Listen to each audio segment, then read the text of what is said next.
అపోస్తుడైన పేతురు గారు రాస్తున్నటువంటి పత్రిక, రెండవ పత్రిక, 2వ అధ్యాయం 5, 6, 7. మరియు ఆయన పూర్వకాలమందున్న లోకమును విడిచిపెట్టక భక్తిహీనుల సమూహము మీదకి జల ప్రళయమును రప్పించినప్పుడు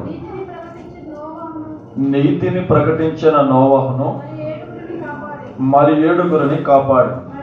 మరియు ఆయన సొదొమ గొమొరాలను పట్టణములను భస్మము చేసి ఆ భక్తిహీనులకు వారికి దృష్టాంతముగా ఉంచుటకై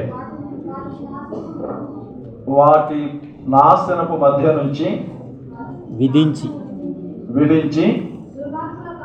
దుర్మార్గుల కామ వికారయుక్తమైన నడవడి చేత బహు బాధపడిన నీతిమంతుడగు లోతును తప్పించెను. చాలా ప్రార్థన చేసుకున్నాం. అత్యంత ప్రేమాపూర్ణుడైన మా తండ్రి, మహిమగల రాజా, నీకు వందనాలు. అయోగ్యులమైన అపవిత్రులమైన మమ్మలను అబ్బా తండ్రి అని మొరపెట్టి యోగ్యులుగా మార్చిన నీ కృపకు ఏమివ్వగలం? అగ్నికి అడుగుడు దూరాన్ని నిలిచిన మమ్మలను అమరత్వపు వారసులుగా చేసిన నీ ప్రేమకు ఏమిచ్చి రుణాన్ని తీర్చగలం? అయ్యా, ఎన్నటికీ నీ తీరకుండవలసిందే అని చెబుతుంది. అలాంటి శ్రేష్టమైన ప్రేమను మా ఎడల చూపించి మమ్మను నీకు పిల్లలుగా, నీ స్వాస్థ్యమునకు వారసులుగా చేసి అనుగ్రహించిన నిత్య జీవమును బట్టి మీకు వందనాలు. చదవబడిన లేఖనములో నుండి ఉన్నతమైన సత్యము చేత మమ్మను సంధించమని యేసుక్రీస్తు వారి యొక్క నామంలో అడిగి వేడుకొనుచున్నాము తండ్రి. ఆమేన్.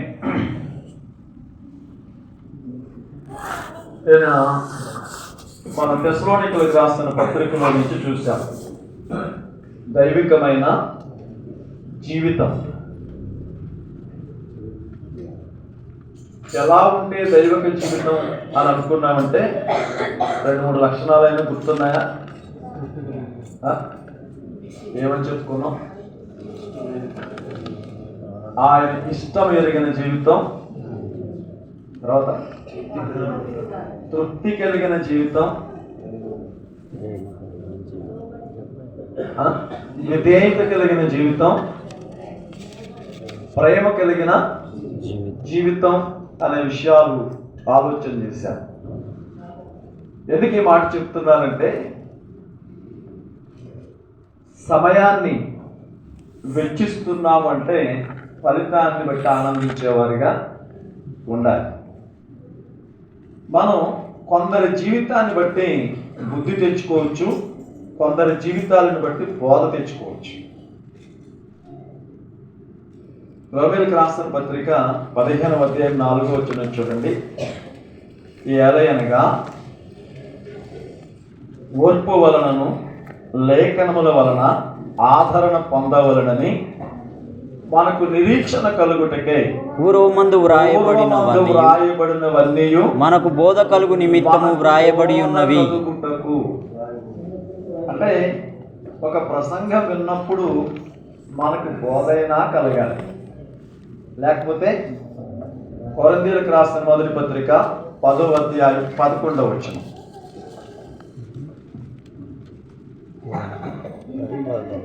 ఈ సంగతులు దృష్టాంతములుగా వారికి సంభవించి యుగాంతమందున్న మనకు బుద్ధి కలుగుటకు, అంటే ఒకటి మనకి బోధైనా కలగాలి, లేకపోతే బుద్ధి అయినా కలగాలి. ఒకని జీవితాన్ని బట్టి మనం ప్రోత్సాహమైనా పొందాలి, ఒకని జీవితాన్ని బట్టి పరివర్తనైనా చెందాలి. అలా చెందకపోతే ఇప్పుడు మనం వెచ్చించిన సమయం వ్యర్థం, మనం వెచ్చించిన ధనం వ్యర్థం. అదవుతుందా? యాత్రోచికంగా వచ్చి వెళ్ళిపోవడం కాదు. విన్న వాక్యానికి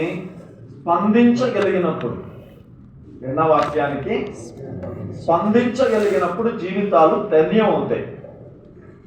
అలా కాకపోతే బ్రతికేమవుతుందంటే, తెలివైన బల్లి చలిగింజలో పడి చచ్చిందంట. తెలివైన బల్లి చలిగంజిలో పడి చచ్చిందంట. బల్లి ఎక్కడ ఉంటుంది? గోడ మీద అక్కడ ఉంటుంది. అది వంటగదిలో వెళ్తుంటే అక్కడ ఉదయం వార్చిన గంజి ఉందంట. దానికి వాసన బాగా అనిపించేటప్పటికి దానిలో దిగి తాగుదాం అనుకుంది. అది ఏమనుకుందంటే, నా కాళ్ళు ఇలాగైనా వెళ్ళిపోతుంది, ఇలాగైనా. అంత తెలివైన దాన్ని నేను అందులో తాగి ఎక్కి రాలేనా అనుకుందంట. తీరా వచ్చి తలబెట్టిన తర్వాత వెనకాల కాళ్ళు పట్టు వదిలేసింది. అందులో పడిన తర్వాత ముందు పాడుకు పట్టుదలను మానేసింది. ఈ తెలివి కలిగిన బల్లి ఏమైంది? చచ్చింది. చలిగింజలో పడి చచ్చింది. అలాగే వాక్యం విన్న తర్వాత స్పందించకుండా, చలించకుండా మీద నుంచి పోయిన గాలిలా ఉంటే విపత్తులో జీవితాలు నాశనం అవుతాయి. అర్థమైంది అనుకుంటున్నాను. కనుక మనం వెచ్చిస్తున్నప్పుడు, మన సమయాన్ని వెచ్చిస్తున్నప్పుడు, సత్యం మనతో మాట్లాడుతున్నప్పుడు, ఆ సత్యం చేత సరిచేయబడితే మన జీవితాలు స్వతంత్రించబడతాయి. మన బ్రతుకులు స్వేచ్ఛాజీవులు అవుతాయి. మన భవిష్యత్తు అద్భుతమవుతుంది. హల్లెలూయా.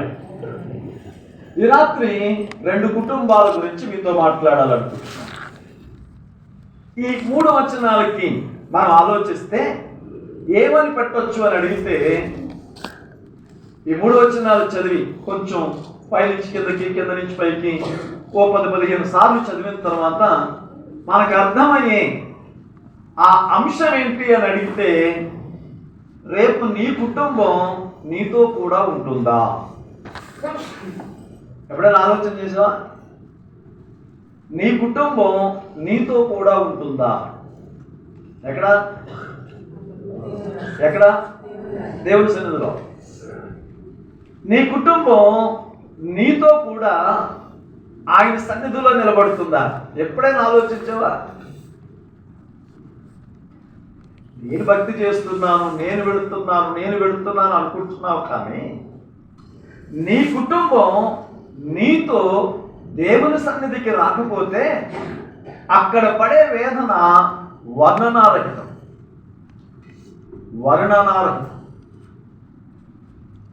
మన పిల్లల జీవితాల్లో, మన కుటుంబస్తుల జీవితాల్లో జ్ఞాపకం చేసుకోవాలి.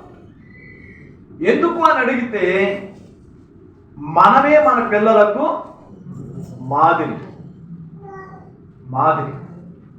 చూడండి, ఎప్పుడైనా మీరు చూసారో లేదో, ఓ చేప గేలానికి చిక్కిన తర్వాత నా కూతురు ఎలా బతుకుద్దు, నా కొడుకు ఎలా బతుకుతాడు అని ఏడుతుందా? ఒక ఆవు చచ్చిపోతూ అయ్యో నా కొడుకు ఎలా బతుకుతాడు, నా కూతురు ఎలా బతుకుతాడో అనుకుంటుందా? అనుకోదు. కానీ ఒక మనిషి మంచం పట్టిన తర్వాత ఏమోనండి ఎలా బతుకుతాడు నండి అనుకుంటాం. దానికి అర్థం ఏంటి? సృష్టిలో ఏ జీవి బాధపడడం లేదు, మనిషి మాత్రమే బాధపడుతున్నాడు. ఎందుకని ఎప్పుడైనా ఆలోచన చేశారా? జంతువులకు ప్రేమ లేదా? ఉంది. పక్షులకి ప్రేమ లేదా? ఉంది. కానీ అవి చిన్నప్పటి నుంచి బ్రతకడం నేర్పుతాయి వాటికి. కానీ మీరు జాగ్రత్తగా చూస్తే ఏ జీవైనా తన తర్వాత తరానికి ఓ మాదిరిని, ఒక శ్రేష్టమైన జీవితాన్ని ఇస్తుంది. కాబట్టి ఆవు ఎప్పుడు నా తర్వాత పిల్లలు ఎలా బతుకుతాయని బాధపడదు. అందుకే దానికి షుగర్ బీపీ రాదు. నిజం. కానీ మనకే ఇలాంటి పరిస్థితి ఇక్కడ జ్ఞాపకం చేసుకో. 2 కుటుంబాలను మీ మధ్యకి తీసుకొస్తున్నాను. అదేంటని ఆలోచన చేస్తే ఒక వ్యక్తి జీవితాన్ని మనం ఆలోచిస్తున్నప్పుడు ఆ జీవితం మనకు బుద్ధినైనా నేర్పాలి, బ్రతుకునైనా నేర్పాలి. మనం విన్న సత్యాన్ని బట్టి బుద్ధి అయినా తెచ్చుకోవాలి, బోధ అయినా పొందాలి. మీ జీవితాల్లో విన్నటువంటి మాటల చేత మీరు ఎలా ప్రభావితం చేయబడుతున్నారో ఆలోచన చేయండి. ఏదో వినేసి వెళ్ళిపోతే ఈ గోడకున్న ఫ్రేములకి, ఈ రూపుకున్న ఫ్యాన్లకి, ఈ భీములకున్న లైట్లకి మనకి పెద్దగా తేడా ఏమీ లేదు కదా. ఉందంటారా? లేదు. వాటి మీద దుమ్ము పడితే వాడికి తీసుకోవడం తెలియదు, వీటి మీద దుమ్ము పడితే చిరాకు వాడికి తెలియదు. ఇప్పుడు మన జీవితాలు అలా కాదు కదా. కాబట్టి వాక్యం వింటున్నప్పుడు, సత్యాన్ని వింటున్నప్పుడు మనం బోధనైనా పొందాలి, బుద్ధినైనా తెచ్చుకోవాలి. ఈరోజు అలాంటి సందేశాన్ని మనం వినబోతున్నాం. ఒక వ్యక్తి జీవితాన్ని మనం ఆలోచన చేద్దాం. మీరు అక్కడ చూస్తే 2 వ్యక్తులు చెప్పాడు. ఒకటి నోవాహు, 2 లోతు. వీళ్ళిద్దరూ మేబీ సమకాలికులు కాకపోవచ్చు.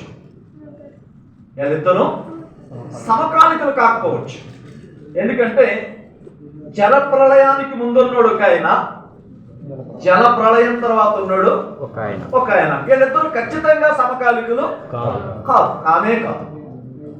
కానీ వీళ్ళిద్దరి జీవితాలు అంతంలో ఉన్న మనకి ఒక ఛాలెంజ్ని విసురుతున్నాయి.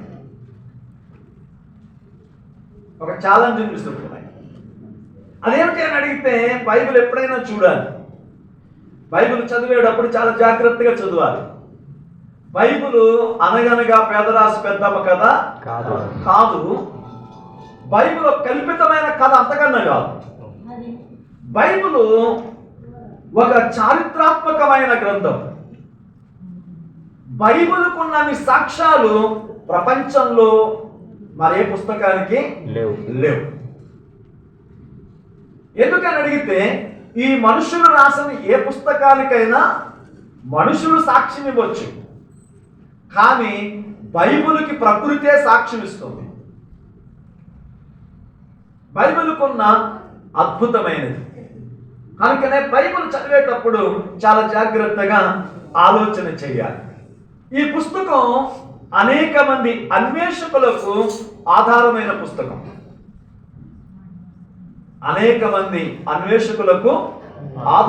పుస్తకం. ఈ పుస్తకం అనేక మంది జీవితాలను వెలిగించిన జ్యోతి. ఈ పుస్తకం అనేక మంది జీవితాలను దిద్దిన ఉపాధ్యాయుడు. కాబట్టి బైబిల్ని చాలా జాగ్రత్తగా చదవాలి. ఆదివారం చదివి గూట్లో పెట్టే పుస్తకం కాదు ఇది. జీవితాలను కట్టే పుస్తకం. ఇది బ్రతుకులను మార్చే పుస్తకం. ఇక్కడ 2 కుటుంబాలను జ్ఞాపకం చేస్తున్నాను.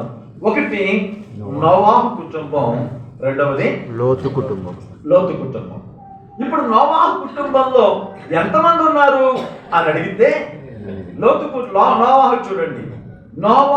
నోవాహు ఆయన భార్య, 3 కొడుకులు, 3 కోడలు. టోటల్ బ్యాచ్ ఎంతమంది? 8 మంది.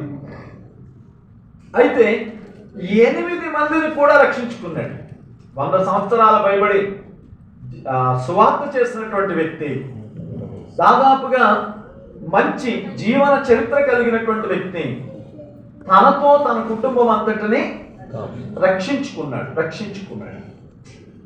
ఒకవేళ తాను ప్రపంచంలో ప్రకటించిన మాటలు ఎవరి మీద ప్రభావం చూపలేకపోయాయేమో కానీ తన కుటుంబం మీద మాత్రం చాలా ప్రభావం చూపాయి. ఎలాంటి రోజులు అని అడిగితే ఆ రోజులు ఎలాంటివి అని అడిగితే నోవాహు దినాలను ఒకసారి మనం ధ్యానం చేద్దాం. ఆదికాండం 6:2 ఆదికాండం 6:2 దేవుని కుమారుడు నరుల కుమార్తెలతో చక్కని వారిని చూచి వారందరిలో తమకు మనసుకు నచ్చిన స్త్రీలను వివాహం చేసుకున్నది. ప్రభునందు ప్రియమైన వారులారా, ఈ మాటలు మనం చదువుతుంటే ఆ ప్రపంచం ఎలా ఉంది అని అడిగితే నచ్చినట్టు బ్రతుకుతున్నారు. మనసుకు నచ్చినట్టు వారు తమ మనసుకు నచ్చిన వారిని ఏం చేసుకున్నారంట? వివాహం చేసుకున్నారు. పెళ్ళి అంటే మనసుకు నచ్చడం కాదు. పెళ్ళి అంటే కంటికి నచ్చడం కాదు. పెళ్ళి అంటే దేవుని చిత్తమై ఉండాలి. రెండవది, పెళ్ళి అంటే అమ్మా నాన్నల అనుమతి ఉండాలి. పెళ్ళి అంటే సంఘం యొక్క సమ్మతి ఉండాలి. పెళ్ళి అంటే సంఘం ఆమోదం ఉండాలి. అది ఆశీర్వాదపు వివాహం. అర్థమైందా? ఒక పెళ్ళి అంటే, ఒక వివాహం అంటే ఎలా ఉండాలని అడిగితే నాకు బస్సులో నచ్చాడండి, టీ షాప్లో నచ్చాడండి, కాలేజీలో నచ్చాడండి, నాకు కోవర్కర్ గారు కాదు. ఒక పెళ్ళి అంటే రెండు జీవితాలు ముడివేయబడుతున్నాయంటే అది ఎలా ఉండాలని అడిగితే దేవుని చిత్తమై ఉండాలి. ఏమై ఉండాలి? దేవుని చిత్తమై ఉండాలి. తల్లిదండ్రుల యొక్క అనుమతి ఉండాలి. సేవకుని యొక్క సమ్మతి ఉండాలి. సంఘము యొక్క ఆమోదం ఉండాలి. అది ఆశీర్వాదపు వివాహం, అది పరిశుద్ధ వివాహం, అది ప్రజలకు మాదిరికరమైన వివాహం. కానీ ఆ 2వ అధ్యాయం జరిగింది ఏంటంటే 2వ వచనంలో తమ మనస్సుకు నచ్చినట్టు. ఈరోజు చాలా మందిని మనం చూస్తున్నాం. ఒక ఆయన ఇలా అన్నాడు, ఒకరిలో మాట్లాడుతున్నప్పుడు, బ్రదర్ ఈ మధ్యన చాలా మంది 143 ఎక్కుతున్నారు బ్రదర్ అన్నాడు. ఏమి ఎక్కుతున్నారంట? ఈ పక్కన ఆయన అన్నాడు, ఏ కంగారు పట్టుకుంటే బ్రదర్ వాళ్ళు 108కి వచ్చేస్తారని. ఇద్దరు మాట్లాడుకుంటారు, నాకేం అర్థం కాదు. ఈ పక్క ఆయన అంటాడు వాళ్ళు 143 ఎక్కుతున్నారంట, ఈ పక్క ఆయన అంటాడు 108కి వచ్చేస్తారంట. నేను అన్నా, నేను బ్రదర్ ఏంటి 143 అంటే ఏంటి అన్నాను. ఈయన అన్నాడు, బ్రదర్ వాళ్ళు ప్రేమించుకుంటున్నారంట అన్నాడు. ఈయన అన్నాడు, ప్రేమ బస్సు ఎక్కిన వాళ్ళంతా ఖచ్చితంగా 108 వచ్చేస్తారని ఎందుకు తిరిగిలేదన్నాడు. నిజమేనేమో అనిపిస్తుంది. దేవుని చిత్తం లేని జీవితాలు, తల్లిదండ్రుల అనుమతి లేని జీవితాలు, సేవకుని సమ్మతి లేని జీవితాలు, సంఘం ఆమోదం లేని జీవితాలు అవనియందు ఆనందంగా బ్రతకడం అసాధ్యం. అవునా కదా? ఇక్కడ మనం చూస్తున్నప్పుడు ఆ జీవితాలు ఎలా ఉన్నాయి అని అడిగితే స్వేచ్ఛా జీవులు, ఇష్టానుసారమైన జీవులు. 6వ అధ్యాయం 5వ వచనం చూడండి. నరుల చెడుతనము భూమి మీద గొప్పది, వారి హృదయం యొక్క తలంపులు ఊహ అంతయు ఎల్లప్పుడూ కేవలం చెడ్డదని యెహోవా చూచి. చెడ్డది. ఎలాంటి వాళ్ళు అంటాడు? ఇక్కడ చూడు 3 మాటలు చెప్పాడు. హృదయము, తలంపు, ఊహ. హృదయము, తలంపు, ఊహ. హృదయం అంటే నిన్న, తలంపు అంటే ఇప్పుడు, ఊహ అంటే రేపు. అర్థమవుతుందా? హృదయం అంటే నిన్న, తలంపు అంటే ఇప్పుడు, ఊహ అంటే రేపు. వీడు ఎప్పుడు చెడ్డోడు అంటే నిన్న నేడు చెడ్డోడే. అతను ఎప్పుడు చెడ్డోడు. ఆయన అంటున్నాడు వాళ్ళ హృదయం చెడ్డది, వాళ్ళ తలంపు చెడ్డది, వాళ్ళ ఊహంతా. ఇప్పుడు వాళ్ళని చూసి 12వ వచనం ఎంత చదివాం. దేవుడు భూలోకమును చూచినప్పుడు అది చెడిపోయి ఉండేను. అంటే ఆ రోజులు ఎలాంటివి? చెడిపోయిన రోజులు, దేవుని భయం లేని రోజులు, తల్లిదండ్రులకి భయపడని రోజులు, జీవితం అంటే శ్రద్ధ లేని రోజులు, ఎవరికి నచ్చినట్టు ఎవడికి ఇష్టం వచ్చినట్లు, ఎవడు అనుకున్నట్లు వాడు బ్రతుకుతున్న రోజు. అటువంటి రోజుల్లో ఒక వ్యక్తి కనబడుతున్నాడు. అతని పేరు నోవాహు. 6వ అధ్యాయం 8వ వచనం చూద్దాం. 6వ అధ్యాయం 8వ వచనం. అయితే నోవాహు యెహోవా దృష్టి యందు కృప పొందినవాడు. 9వ వచనం. నోవాహు వంశావళి ఇదే. నోవాహు నీతిపరుడు, తన తరంలో నిందారహితుడై ఉండెను. నోవాహు దేవునితో కూడా నడిచెను. మనకు 5వ అధ్యాయంలో కూడా ఒక వ్యక్తి కనపడతాడు. ఎవరు? హనోకు. నేను రాత్రి చూసామనుకుంటున్నాను. ఈ మాటలో చూస్తున్నప్పుడు నోవాహు ఆ విచ్చలవిడి కలిగిన ప్రపంచంలో, స్వేచ్ఛాజీవులైన ప్రపంచంలో, పాడైన ప్రపంచంలో దేవుని కనుదృష్టిలో ఒక ఆయన కనపడ్డాడంట. ఆయన గురించి రాయబడిన మాట ఏంటంటే, దేవుడు అంటున్నాడు, నా ఎదుట నీవే నీతిపరుడు. అంటే ఒక మాట చెప్పనా, నోవాహు సరి అయిన వ్యక్తిత్వం కలిగి, వ్యక్తిత్వాన్ని కాపాడుకోవాలి, ఇంద్రియ నిగ్రహం కలిగి జీవించాలి. ఈ రోజున మన జీవితాల్లో బైబిల్ చదువుతున్నప్పుడు మనం నేర్చుకోదగినటువంటి ఒక విషయం ఏంటంటే, మన వ్యక్తిత్వాన్ని బిల్డ్ చేయాలి, కెట్టాలి. అప్పుడప్పుడు ఈ క్లాసెస్ చూస్తూ ఉంటాం, క్యారెక్టర్ బిల్డింగ్ అని, లేకపోతే కెరియర్ బిల్డింగ్ అని, ఇలాంటి రకరకాల పదాలు సోషల్ మీడియాలో చూస్తున్నాం, చాలా కౌన్సిలింగ్ సెంటర్లో చూస్తున్నాం. అది ఎంతవరకు చేస్తో తెలియదు. కానీ ఇక్కడ నోవాహు జీవితాన్ని చూస్తే సరి అయినటువంటి వ్యక్తిత్వం కలిగిన వాడు.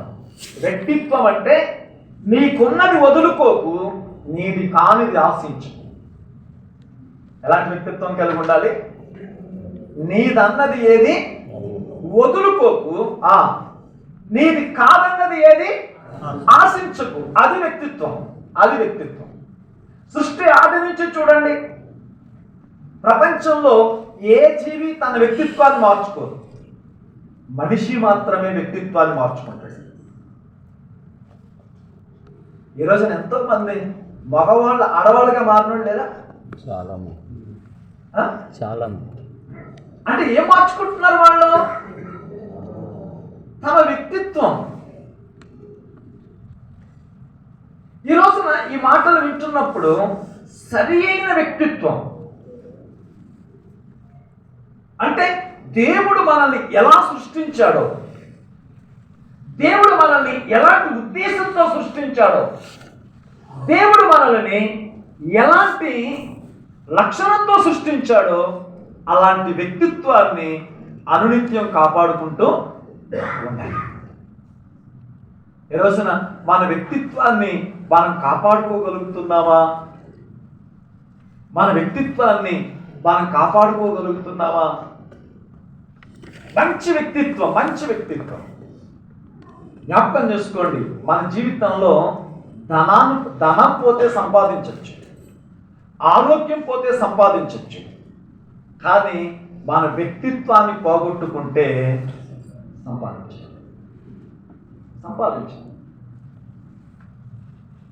అంటే మన జీవితంలో చూడండి, నువ్వు you lost your money can get again, you lost your health can get again, but when you lost your character you cannot get again. Character is better than wealth, character is better than qualification, character is better than everything. అంటే మన జీవితంలో మన వ్యక్తిత్వాన్ని కాపాడుకోవడం కోసం దేనినైనా విడిచిపెట్టు, కానీ దేనికోసము నీ వ్యక్తిత్వాన్ని చంపుకో. నోవాహు చెబుతున్న జీవిత సత్యం. ఈ సమాజం మనం కట్టుకున్న కోటను బట్టి మనకు విలువ ఇవ్వదు. ఈ సమాజం మనం కూర్చున్న ఆస్తిని బట్టి మనకు విలువ ఇవ్వదు. ఈ సమాజం మనం జీవించిన జీవన విధానం, మనం కాపాడుకున్న మన వ్యక్తిత్వాన్ని బట్టి చెయ్యెత్తి నమస్కరిస్తుంది. అవునా కదా? ఈరోజు మన జీవితంలో ఆలోచన చేద్దాం, మన వ్యక్తిత్వం అలా ఉందా? చాలాసార్లు మన క్వాలిఫికేషన్ గురించి మాట్లాడుతున్నాం, మరి క్యారెక్టర్ సంగతి ఏంటి? మన క్వాలిఫికేషన్ ఎన్నాళ్ళు బ్రతికిస్తుంది మనల్ని? ఎప్పుడైనా ఆలోచన చేశారా? మన క్వాలిఫికేషన్ ఒక 40 సంవత్సరాలు బ్రతికిస్తుందేమో, కానీ మన క్యారెక్టరు ఈ యుగమందు మాత్రమే కాదు, రాబోవు జీవితం. అవును కదా? ఈ మాటలు వింటున్నప్పుడు, ఈ మాటలు ఆలోచిస్తున్నప్పుడు మనం ఎక్కడికి వెళ్ళిపోతున్నాం అనిపిస్తుంది. ఒక 40 సంవత్సరాలు 50 సంవత్సరాలు వెనక్కి పెడితే అప్పుడున్న నానుడు ఏంటి అని అడిగితే నువ్వు ఎంత సంపాదించావన్నది కాదు, ఎలా సంపాదించేవన్నది ముఖ్యం. ఇప్పుడు ఎలా ఉంది? ఎలా అయినా ఎలా సంపాదించావు కాదు, ఎంత సంపాదించావు అన్నది ముఖ్యం. అంటే మన జీవితం ఎంత ఉల్టా అయిందో ఆలోచన చేయండి. ఇందులో వాళ్ళు వీళ్ళని తారతమ్యం లేదు, అందరూ అక్కడే ఉన్నారు. కానీ నోవాహు చూడండి, తమ ఇష్టానికి బ్రతుకుతున్న ప్రజల మధ్య, స్వేచ్ఛాజీవులైన ప్రజల మధ్య తాను జీవిస్తున్న జీవితం ఎలా ఉంది అంటే మంచి వ్యక్తిత్వం కలిగిన వ్యక్తి. మంచి వ్యక్తిత్వం కలిగిన వ్యక్తి. యోబుకు మాట అంటాడు చూడండి, యోబు గ్రంథం 25వ అధ్యాయం 4వ వచనం. యోబు గ్రంథం 25వ అధ్యాయం 4వ వచనం. నరుడు దేవుని దృష్టికి నీతిమంతుడు ఎట్లు కాగలడు? స్త్రీకు పుట్టినవాడు ఆయన దృష్టికి ఎట్లు శుద్ధి కాగలడు? యోబు అడిగిన ప్రశ్న మంచిదే, సరి అయిందే. ఏమంటున్నాడు? అసలు దేవుని దృష్టిలో నీతిమంతుడు ఎవడండి? స్త్రీకి పుట్టిన వాడు ఎవడైనా నీతిమంతుడు కాగలడా అని అడిగితే నోవాహు దగ్గర ఏమనుంది? 7వ అధ్యాయం 1వ వచనం చూడండి, ఆదికాండంలో. యెహోవా ఈ తరము వారిలో నీవే నా ఎదుట నా దృష్టిలో నీతిమంతుడవై ఉండుట చూచితిని. అంటే దేవుని దృష్టిలో నీతిమంతుడు ఎలా అయ్యాడు?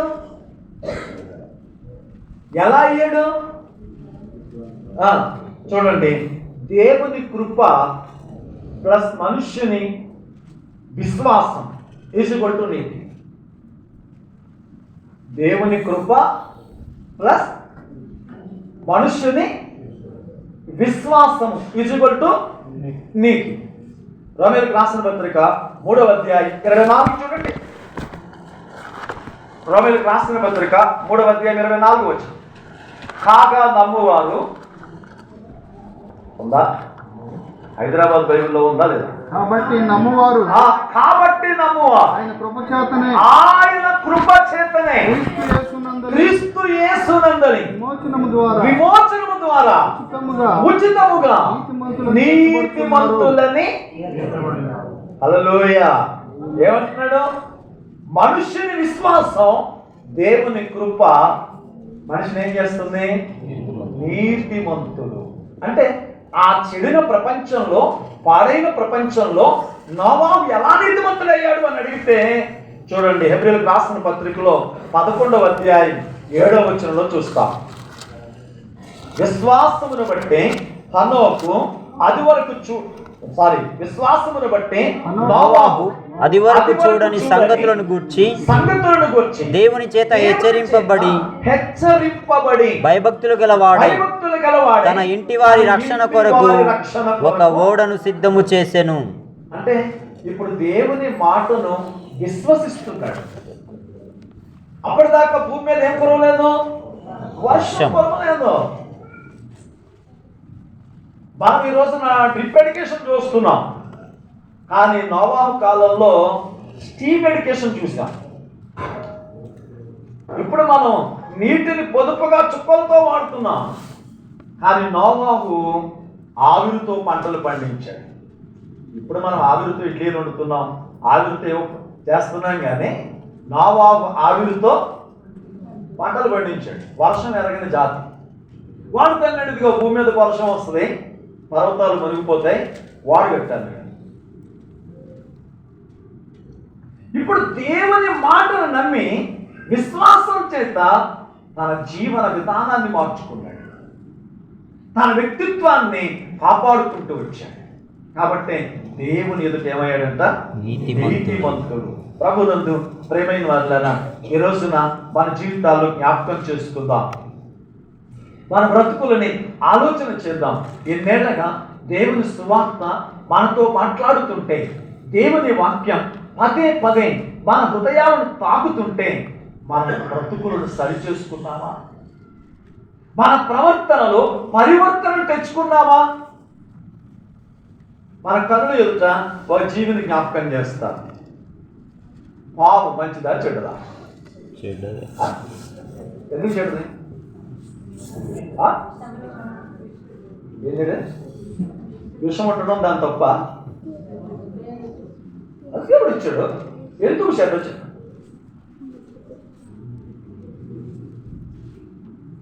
ఊరికే దారంటే వెళ్తే కలుస్తుంది ఏమన్నా? కరవదు. దాని మీదకి వెళ్తే ఊరుకుంటుందా? ఊరుకోదు కదా.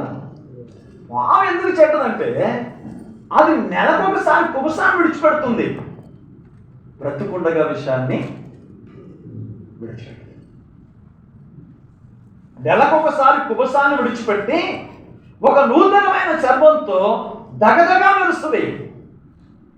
కానీ బ్రతుకుండగా స్వభావాన్ని మాత్రం మార్చుకోదు. మనోళ్ళు కూడా మీటింగ్కి వెళ్ళినప్పుడు ఆఖరిని ఆల్టర్ కాల్ ఇచ్చినప్పుడు పైకి చెంగులు తడిచేలాగా ఏడుస్తారు. ఆమె నాన్నగారి ఇంటికి వెళ్ళి ఆ నిద్ర లేకుండా ఏడుస్తారు. ఇలా మారు మనసు వచ్చిందా లేదా? బాప్తిజం తీసుకున్నారా లేదా? కానీ వీడు స్వభావం ఏమన్నా మారిందా? మారలేదు. కానీ నోవాహు అలా కాదు, మాటల చేత హెచ్చరించబడిన వాడే తన లక్ష్యాన్ని మార్చుకున్నాడు. దేవుని కొరకు బ్రతికిన వ్యక్తి. అంటే ఇక్కడ ఒక మాట మీకు జ్ఞాపకం చేసుకున్నాను. నీదన్నది ఏది విడిచిపెట్టకు, నీది కాదన్నది ఏది. అది మంచి వ్యక్తిత్వం, మంచి వ్యక్తిత్వం. అలాంటి వ్యక్తిత్వాన్ని మనం కలిగి, అలాంటి వ్యక్తిత్వం కనుక దేవుని యొక్క వాక్యంలో పేతురు రాసినటువంటి 2వ పత్రిక 2వ అధ్యాయం 5వ వచనం, ఆయన పూర్వమందు లోకమును విడిచిపెట్టక భక్తిహీనుల సమూహం మీదకి జలప్రళయమును రప్పించినప్పుడు నీతిని ప్రకటించిన నోవాహును మరి 7 కాపాడెను. నోవాహు నీతిగా బ్రతికెను, నీతిని ప్రకటించి. నీతిగా బ్రతికెను, నీతిని ప్రకటించి అనగా ఈ ప్రపంచంలో ఓ మంచి వ్యక్తిత్వం, ఆ చెడిపోయిన ప్రపంచంలో, ఆ పాడైన ప్రపంచంలో, పతనమైన నైతిక విలువల మధ్య లోకం అంటుంది మనిషి అంటే అలా ఉండాలని, మనిషి అంటే అలా ఉండాలి. అలాంటి విలువ కలిగిన మరి రోజు ఈ మాటలు వింటున్నప్పుడు నీ వ్యక్తిత్వం అలా ఉందా? మొదటి మాట. రెండవ మాట జ్ఞాపకం చేస్తున్నా. ఇంకా నోవాహులో మనం నేర్చుకోవలసిన స్ఫూర్తిదాయకమైన విషయాలు. ఎబ్రాయిలకు రాసిన పత్రిక 11వ అధ్యాయం 7వ వచనం, విశ్వాసమును బట్టి నోవాహు అది వరకు చూడని సంగతులను గూర్చి దేవుని చేత హెచ్చరింపబడిన వాడై భయభక్తులు గలవాడై. ఏమున్నాయంట? భయభక్తులు. ఏమున్నాయి? భయభక్తులు. మీకు భయభక్తి ఉందా లేదా? మీరు భక్తి కలిగిన వాళ్ళ కాదా? ఉన్నారా లేదా?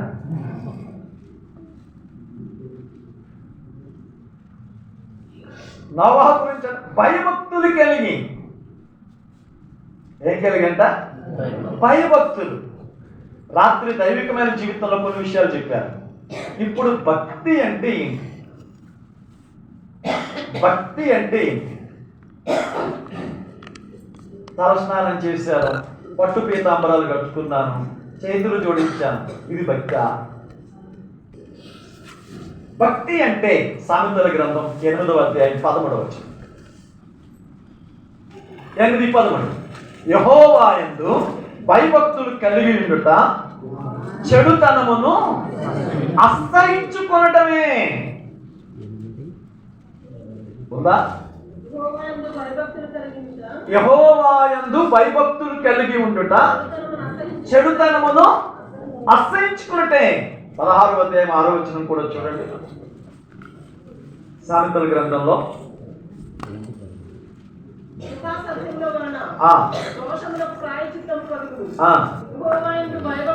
యెహోవాయందు భయభక్తులు కలిగి ఉండుట వలన మనుష్యులు చెడుతనము నుండి అది. ఇప్పుడు చెప్పండి, భక్తి అంటే ఏంటి?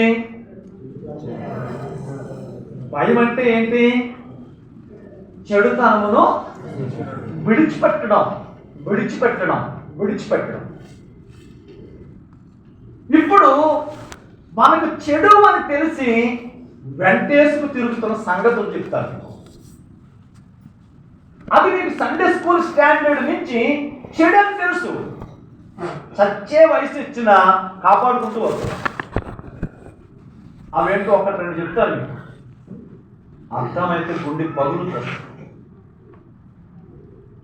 సండే స్కూల్ నుంచి ఇది చెడని, ఇది తప్పని అర్థం చేసుకుని వెంట పెంచుకుంటూ వచ్చిన సంగతి చూడండి. దేవుని యొక్క వాక్యంలో కొలస్సీలకు రాసిన పత్రిక 3వ అధ్యాయం 5వ వచనం.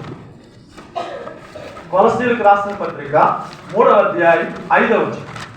కావున భూమి మీదనున్న మీ అవయవములను అనగా జారత్వమును, అపవిత్రతను, కామాతృతను, దురాశను, విగ్రహారాధన అయిన ధనాపేక్షను చంపివేయండి. రైట్. ఇక్కడ కొన్ని విషయాలు చెప్పాడు. ఏంటంటే మళ్ళీ చూడండి. జారత్వము, అపవిత్రత, కామాతురత, దురాశ అయిన ధనాపేక్ష చంపేయండి. అంటే 5 విషయాలు ఉన్నాయి ఇక్కడ. 5 విషయాలు ఉన్నాయి. జారత్వము అంటే నీ స్థితి నుంచి. అంటే చాలాసార్లు మనం జారత్వం అనగానే రకరకాల అభిప్రాయాలు చూస్తాం. లైంగికపరమైనటువంటి పాపం, లేక డబ్బుతో కొనబడిన వ్యభిచారం, లేక వివాహానికి ఆవల జరిగేటటువంటి లైంగిక పతనం. ఇది చెడని చెబుతున్నా చాలా మంది జీవితాల్లో వెంటబడే నడుస్తుంది. చాలా మంది జీవితాల్లో నేను అనుకుంటూ ఉన్నాను, ఆగస్టు నెలలో అనుకుంటాను, వెస్ట్ గోదావరిలో ఒక అమ్మాయి, ఇన్స్టాగ్రామ్లో ఒక అబ్బాయి పరిచయం అయ్యాడు. ఆ అమ్మాయికి పెళ్ళయింది. 1 సంవత్సరంన్నర పాప. ఆ ఇన్స్టాగ్రామ్లో ఆ అబ్బాయి రమ్మని పిలిస్తే ఆ పాపను తీసుకుని ఆ అబ్బాయి ఆకుబడి బస్ స్టాండ్కి వచ్చింది. బస్ స్టాండ్లో కూర్చుని ఆ పాపను అక్కడ విడిచిపెట్టేసి వాడు రాగానే పైకి ఎక్కింది.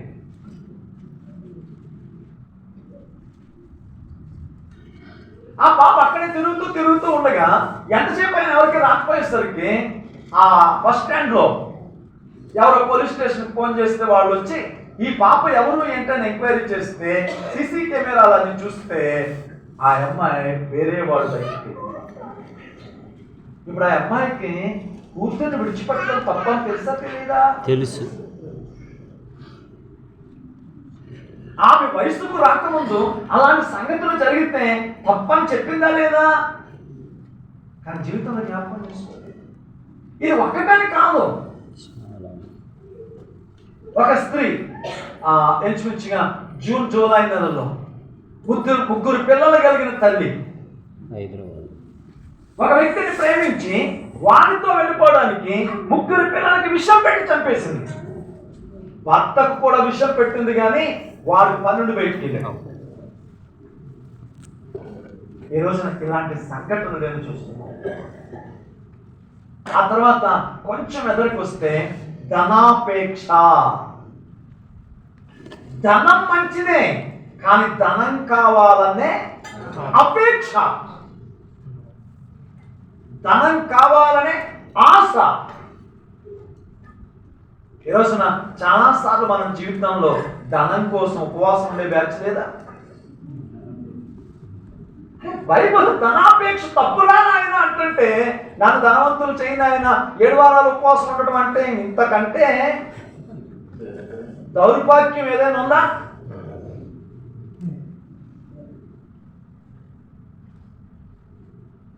అంటే ధనం మంచిదే, చెడ్డదని నేను అంటం లేదు. దేవుడు నీకు ఇచ్చాడు, దేవుడు నీకు ఇస్తాడు, నీ అవసరాలు తీరుస్తాడు. మిమ్మల్ని అప్పు ఇచ్చువాడిగా చూడాలన్నది దేవుని ఉన్నతమైన కోరిక. కానీ ధనం కోసమే గోతికాడ నక్కలా బ్రతకడం ఆయనకు వస్తాయి.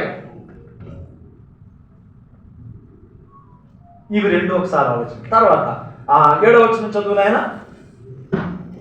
కొలస్సీలకు రాసిన పత్రిక 3వ అధ్యాయం. పూర్వం వారి మధ్య జీవించినప్పుడు 8 చదువులేక ఇప్పుడైతే మీరు కోపము, ఆగ్రహము, దుష్టత్వము, దూషణ, మీ నోట బూతులు అను వీటన్నిటిని విసర్జించుడి. సెకండ్ బ్యాచ్ మొదటి చెప్పాను, రెండు వచ్చాను. ఇప్పుడైతే చదవడం వల్ల మీరు కోపము ఎక్కడున్నాను చెప్పండి. కోపం విడిచిపెట్టేసాను అన్నాడు చెప్పండి. అత్తగారితో మాట్లాడలేని కోడళ్ళు, కోడలతో మాట్లాడలేని అత్తలు, అన్నలతో మాట్లాడలేని చెల్లెళ్ళు, తమ్ములతో మాట్లాడలేని అన్నలు, వీళ్ళందరూ కలిసి ఆదివారం ప్రభురాత్రి భోజనంలో చేయలేడు. ఇంతకంటే ఘోరం ఏదైనా ఉంటుందా?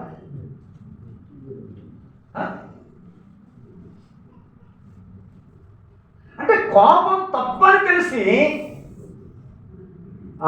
మనం ఏమనుకుంటున్నా, విడిచిపెట్టామా ఈ కోపం తప్పని.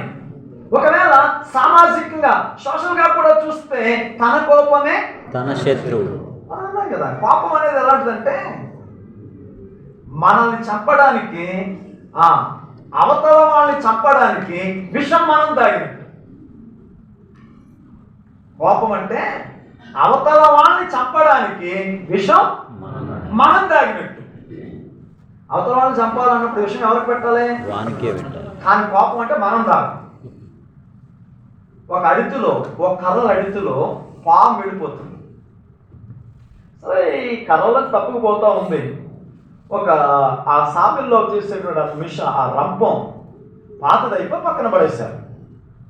ఈ పాము ఏం చేసిందంటే దానిలోంచి వెళ్తూ ఉంటే ఆ రంపం ఒక పన్ను ఇట్లా పట్టుకుంటే పాము తెగింది. పాము అవతలకి వెళ్ళి బాగా బాధ కలిగింది, ఆవేశపడింది. అసలు నన్నే నువ్వు ఇంత పని చేస్తావా, నిన్నేం చేస్తానో చూడాలి. ఎవరిని? రంపాన్ని మెల్లిగా చుట్టుకొని అయిపోయింది నీ బతుకని గట్టిగా బెగిరీసింది. ఏమవుతుంది చెప్పు?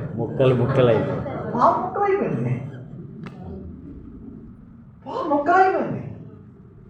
ఈరోజు మన జీవితాల్లో మన రక్త సంబంధుల మీద, మన స్నేహితుల మీద, శ్రేయోభిలాషుల మీద క్షణికమైన వాటి కోసం అలిగి పలకక ఒంటరి వాళ్ళని కాలేదా? కొన్ని తుచ్చమైన వాటి కొరకు సమరం చేసి శాతకాని వాళ్ళుగా మిగిలిపోలేదా? ఆలోచన చేయండి. 2 అక్క చెల్లెళ్ళు అమ్మ చచ్చిన తర్వాత గ్రామ బంగారం కోసం జుట్టు పట్టుకున్నోళ్ళు లేరా? నాన్న చచ్చిన తర్వాత అడుగుడి స్థలం కోసం నువ్వెంత అని కోర్టు మెట్టులు ఎక్కి కోర్టు ఫీజుల కోసం ఆస్తిని అమ్మేస్తున్నోడు లేరా? కోపం. కానీ ఈ కోపం తప్పని, ప్రేమించాలని, క్షమించాలని ఎప్పటి నుంచి తెలుసు మనకి? తర్వాత కోపం, ఆగ్రహం, దుష్టత్వం, దూషణ, మీ నోట బూతులు. అబ్బో, మీరు స్థుతులు చక్కగా చెల్లిస్తారు కానీ బూతులు వదిలేసినట్టు ఎంతమంది? ఎఫెసీయులకు రాసిన పత్రిక 5వ అధ్యాయం 4వ వచనం. ఎఫెసీయులకు రాసిన పత్రిక 5:4. కృతజ్ఞత వచనమే మీరు ఉచ్చరింపవలెను. మీరు ఉచ్చరింపవలెను కానీ మీరు బూతులైనను పోకిరి మాటలైనను సరసోక్తులైనను ఉచ్చరింపకూడదు. ఇవి మీకు తగవు.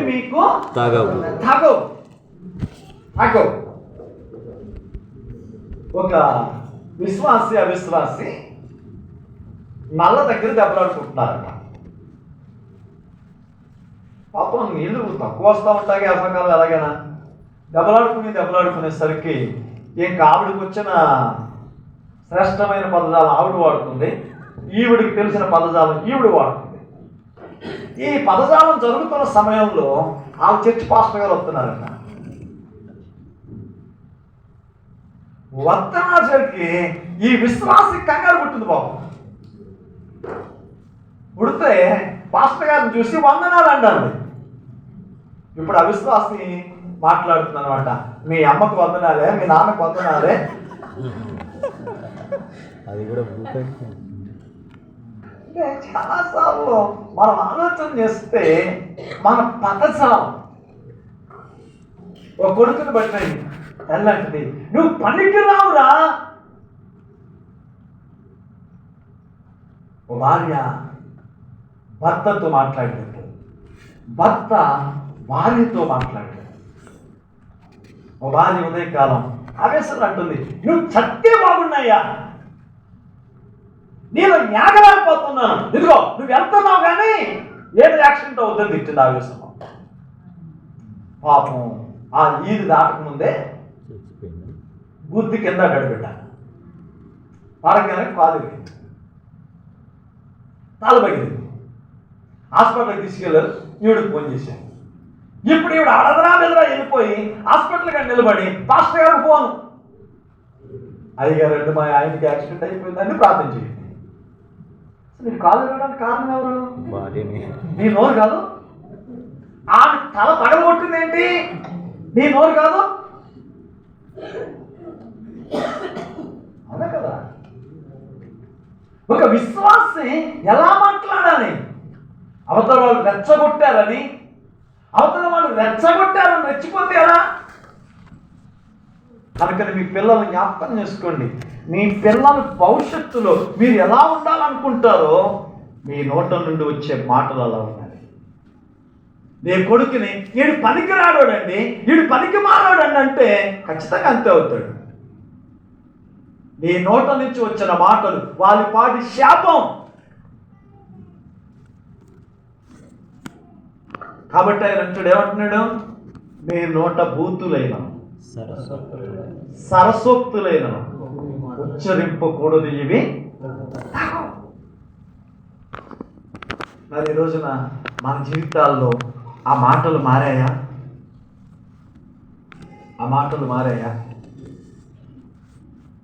మంచి భక్తి అంటే చెడుతనాన్ని విడిచిపెట్టడం. ఆ తర్వాత వచ్చిన చదువుతాడు కొలస్సీయులకు రాసిన పత్రిక 3వ అధ్యాయం 10వ వచనం అనుకుంటా. 9 చదువు. ఒకనితో ఒకడు అబద్ధమాడకుడి ఎలయనగా ప్రాచీన స్వభావం దాని క్రియలతో కూడా మీరు పరిత్యజించి. ఇప్పుడు మాటలు మీరు విన్నారో లేదో, 5వ వచనంలో చంపేయండి అనే మాట విన్నారు. 8వ వచనంలో విసర్జించండి అనే మాట విన్నారు. ఈ వచనంలో పరిత్యజించండి. పరిత్యజించడం అంటే విడాకులు ఇవ్వడం, విడిచిపెట్టడం కాదు.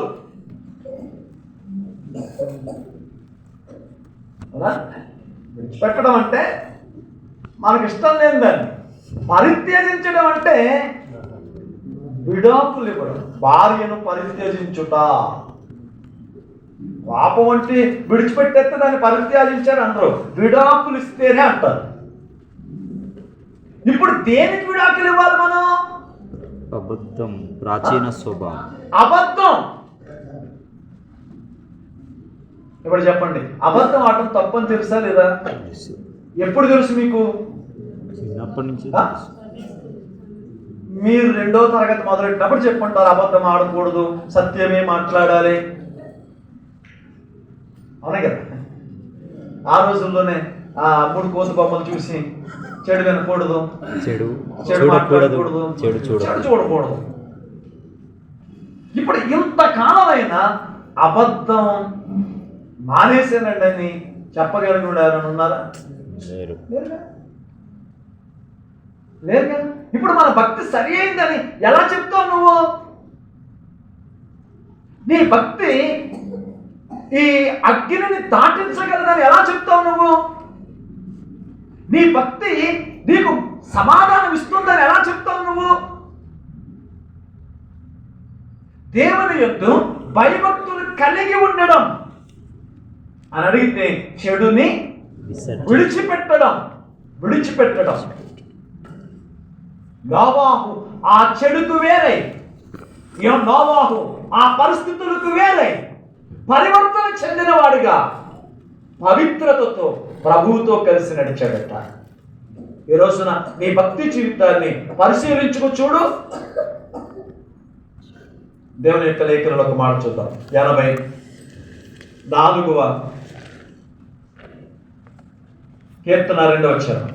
యెహోవా మందిరావరణములు చూడవలనని నా ప్రాణము ఎంతో ఆశపడుచున్నది, అది సమస్యలుచున్నది. జీవము గల దేవుని దర్శించుటకు నా హృదయమును నా శరీరమును ఆనందంతో కేకలు వేయుచున్నవి. భక్తి అంటే నీ ప్రాణం, నీ హృదయం, నీ శరీరం పవిత్రమైనవిగా ఉన్నాయి.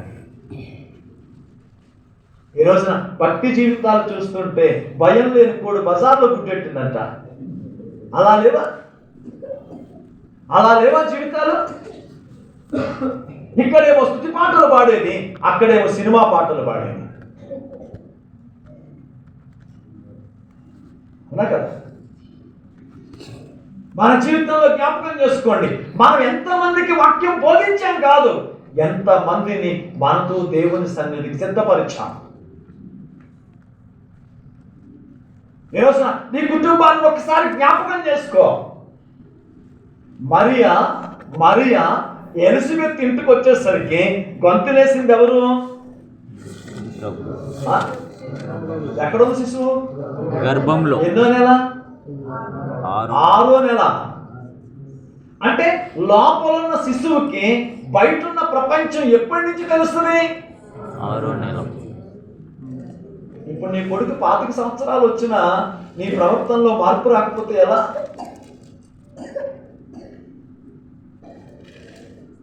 అర్థమవుతుందేమన్నా? భక్తి జీవితం అంటే చెడును విడిచిపెట్టడం. ఈ రోజున ఇక్కడ కూర్చున్న మీరు అలా విడిచిపెట్టినవి ఏమైనా ఉన్నాయా?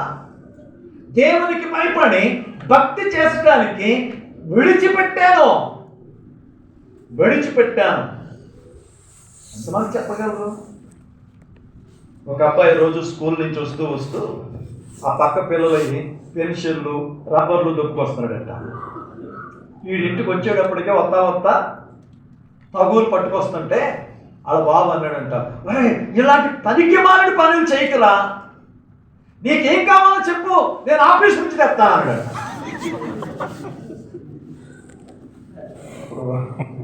రథదొంగ ఎవడు? తండ్రి. ఇప్పుడు వీడు అరిగిపోయిన మొక్కలు దొప్పటం ఎవరి దగ్గర నేర్చుకున్నాడు? ఆలోచించి మన పిల్లలు చేయి దాటిపోయిన తర్వాత, మన పిల్లలు హద్దు దాటి అపవిత్రులైపోయిన తర్వాత, మన పిల్లలు అగ్నికి అడుగుడు దూరాన్ని నిలిచిన తర్వాత ఆరక పారి కన్నీళ్లతో తలగడు తడిచేలా ఏడ్చిన మార్చడం నీ వల్ల. కాబట్టి జ్ఞాపకం చేసుకో, ప్రభువుని నమ్మిన తర్వాత నీ పిల్లలకు అర్థం అవ్వాలి ఇది చెడు అని. 3వ మాటను జ్ఞాపకం చేస్తున్నాను. 7వ అధ్యాయం మొదటి వచనం, ఆదికాండం. యెహోవా, ఈ తరములో నీవే నా ఎదుట నీతిమంతుడు అయ్యుండడు చూచితేనే కనుక నీవును నీ ఇంటి వారును ఓడలో ప్రవేశించుడి. ఇప్పుడు ఏంటంటే ఒక మాట జ్ఞాపకం చేసుకున్నాను. మొదట సరి అయిన వ్యక్తిత్వాన్ని బిల్డ్ చేశాడు, సరి అయిన భక్తి చేశాడు. ఇప్పుడు దేవుడు అంటాడు, నీవే నా ఎదుట నీతిమంతుడివి. ఇతనికి నీతిని ఆపాదించిందేంటి? ఇందాక ఆరంభంలో చెప్పాను మీకు, స్త్రీకి పుట్టినవాడు నీతిమంతుడు కాగలడా అనే దగ్గర చెప్పారు. విశ్వాసము. అబ్రహాము దేవుని నమ్మెను, అది అతనికి నీతిగా ఎంచబడింది. ఎంచబడింది. ఇప్పుడు ఇక్కడ దేవుడు నోవాహును ఏమని సంబోధించాడు? నా ఎదుట నీతిమంతుడు. మనుషుల దృష్టిలో కాదు, దేవునికే నీతిమంతుడిగా కనపడ్డాడు. అంటే మనుషుల దృష్టిలో ఎలా ఉన్నాడో చూడొచ్చు. అంటే సరి అయిన విశ్వాసం. ఎలాంటి విశ్వాసం అది? సరి అయిన విశ్వాసం.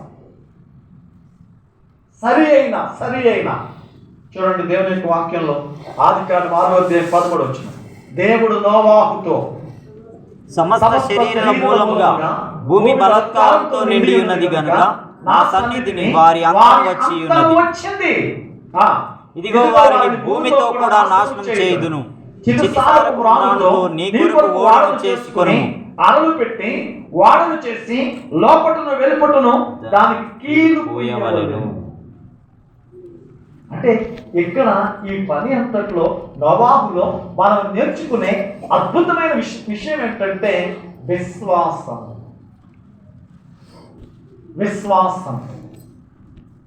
యేసుప్రభు అంటాడు, మనుష్య కుమారుని రాకడలో విశ్వాసము కనుగొనునా. విశ్వాసము కనుగొందున. పాలకూర అమ్ముతారుగా, హైదరాబాద్లో అమ్ముతారా? పాలకూర పిండితే పాలు వస్తాయా, పసలు వస్తుందా? పసలు వస్తుంది. దాని పేరేంటి? పాలకూర. పేరేమో పాలకూర, ఉండేదేమో. మనం కూడా చర్చకొచ్చేవాళ్ళు ఏమంటారు? విశ్వాసులు అంటారు. వీళ్ళకి లేనిదేంటి? విశ్వాసం. వీళ్ళు నిజాలు బాగా ఒప్పుకుంటున్నారు. దేవుని లేఖనంలో ఇక్కడ మనం చూస్తున్నప్పుడు విశ్వాసం, సరైన విశ్వాసం అంటే ఎలా ఉంటుంది? సరి అయిన విశ్వాసం అంటే ఎలా ఉంటుంది? ఈ రకంగా చూడండి, 9 వరాలు కలిగిన దైవజనులు, స్వస్థపరిచే వరం కలిగిన దైవజనులు, విశ్వాసం కలిగిన దైవజనులను ఎవడైనా పోస్టర్లో ఇచ్చుకున్నాడు చూసారు ఇప్పటిదాకా? విశ్వాసం వరం కదా? వరమే. విశ్వాస సహితమైన ప్రార్థన,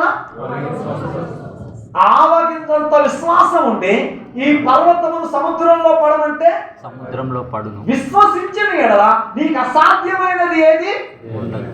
అంటే విశ్వాసం ఏ వరానికంటే గొప్పది? స్వస్థపరిచే వరానికంటే గొప్పది.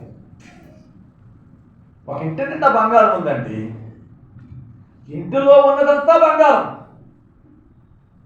ఆ బంగారాన్ని బయటికి తీయాలంటే ఒక ఇనప తాళపు చెవి కావాలి. ఒక ఇనప తాళపు చెవి. ఇప్పుడు చెప్పండి, ఇంటిలో ఉన్న బంగారం గొప్పదా, ఆ బంగారాన్ని బయటికి తెచ్చే ఈ తాళపు చెవి గొప్పదా?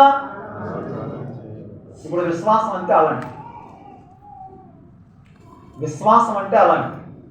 విశ్వాసం సరి అయినది అంటే విశ్వాసం వలన నేనేం చేస్తాను కాదు, విశ్వాసం నీలో ఏం చేసింది అనేది ముఖ్యం. ఈ విశ్వాసం ప్రభువునందు విశ్వసించినప్పుడు నీలో ఏం జరిగింది? ఎప్పుడైనా ఆలోచన చేసావా? ప్రభు నమ్ముకున్న తర్వాత ఏముందండి, ఇప్పుడు మా తాతల నాటి నుంచి నమ్ముకున్నామండి, ఈ పురుగుడిసేనండి అని ఎడుతారు. అంటే వీళ్ళు ఎంతసేపు స్థాయి మార్చుకోవడానికి ఏడుస్తున్నారు కానీ మారాలి స్థితి అనుకోవడం లేదు. స్థితి వేరు, స్థాయి వేరు. స్థాయి వేరు. సరైన విశ్వాసం అంటే 2 మాటలు జ్ఞాపకం చేసి నేను కొంచెం ముందుకు వెళ్తా. అపోస్తలుల కార్యాలు 15వ అధ్యాయం 9వ వచనం.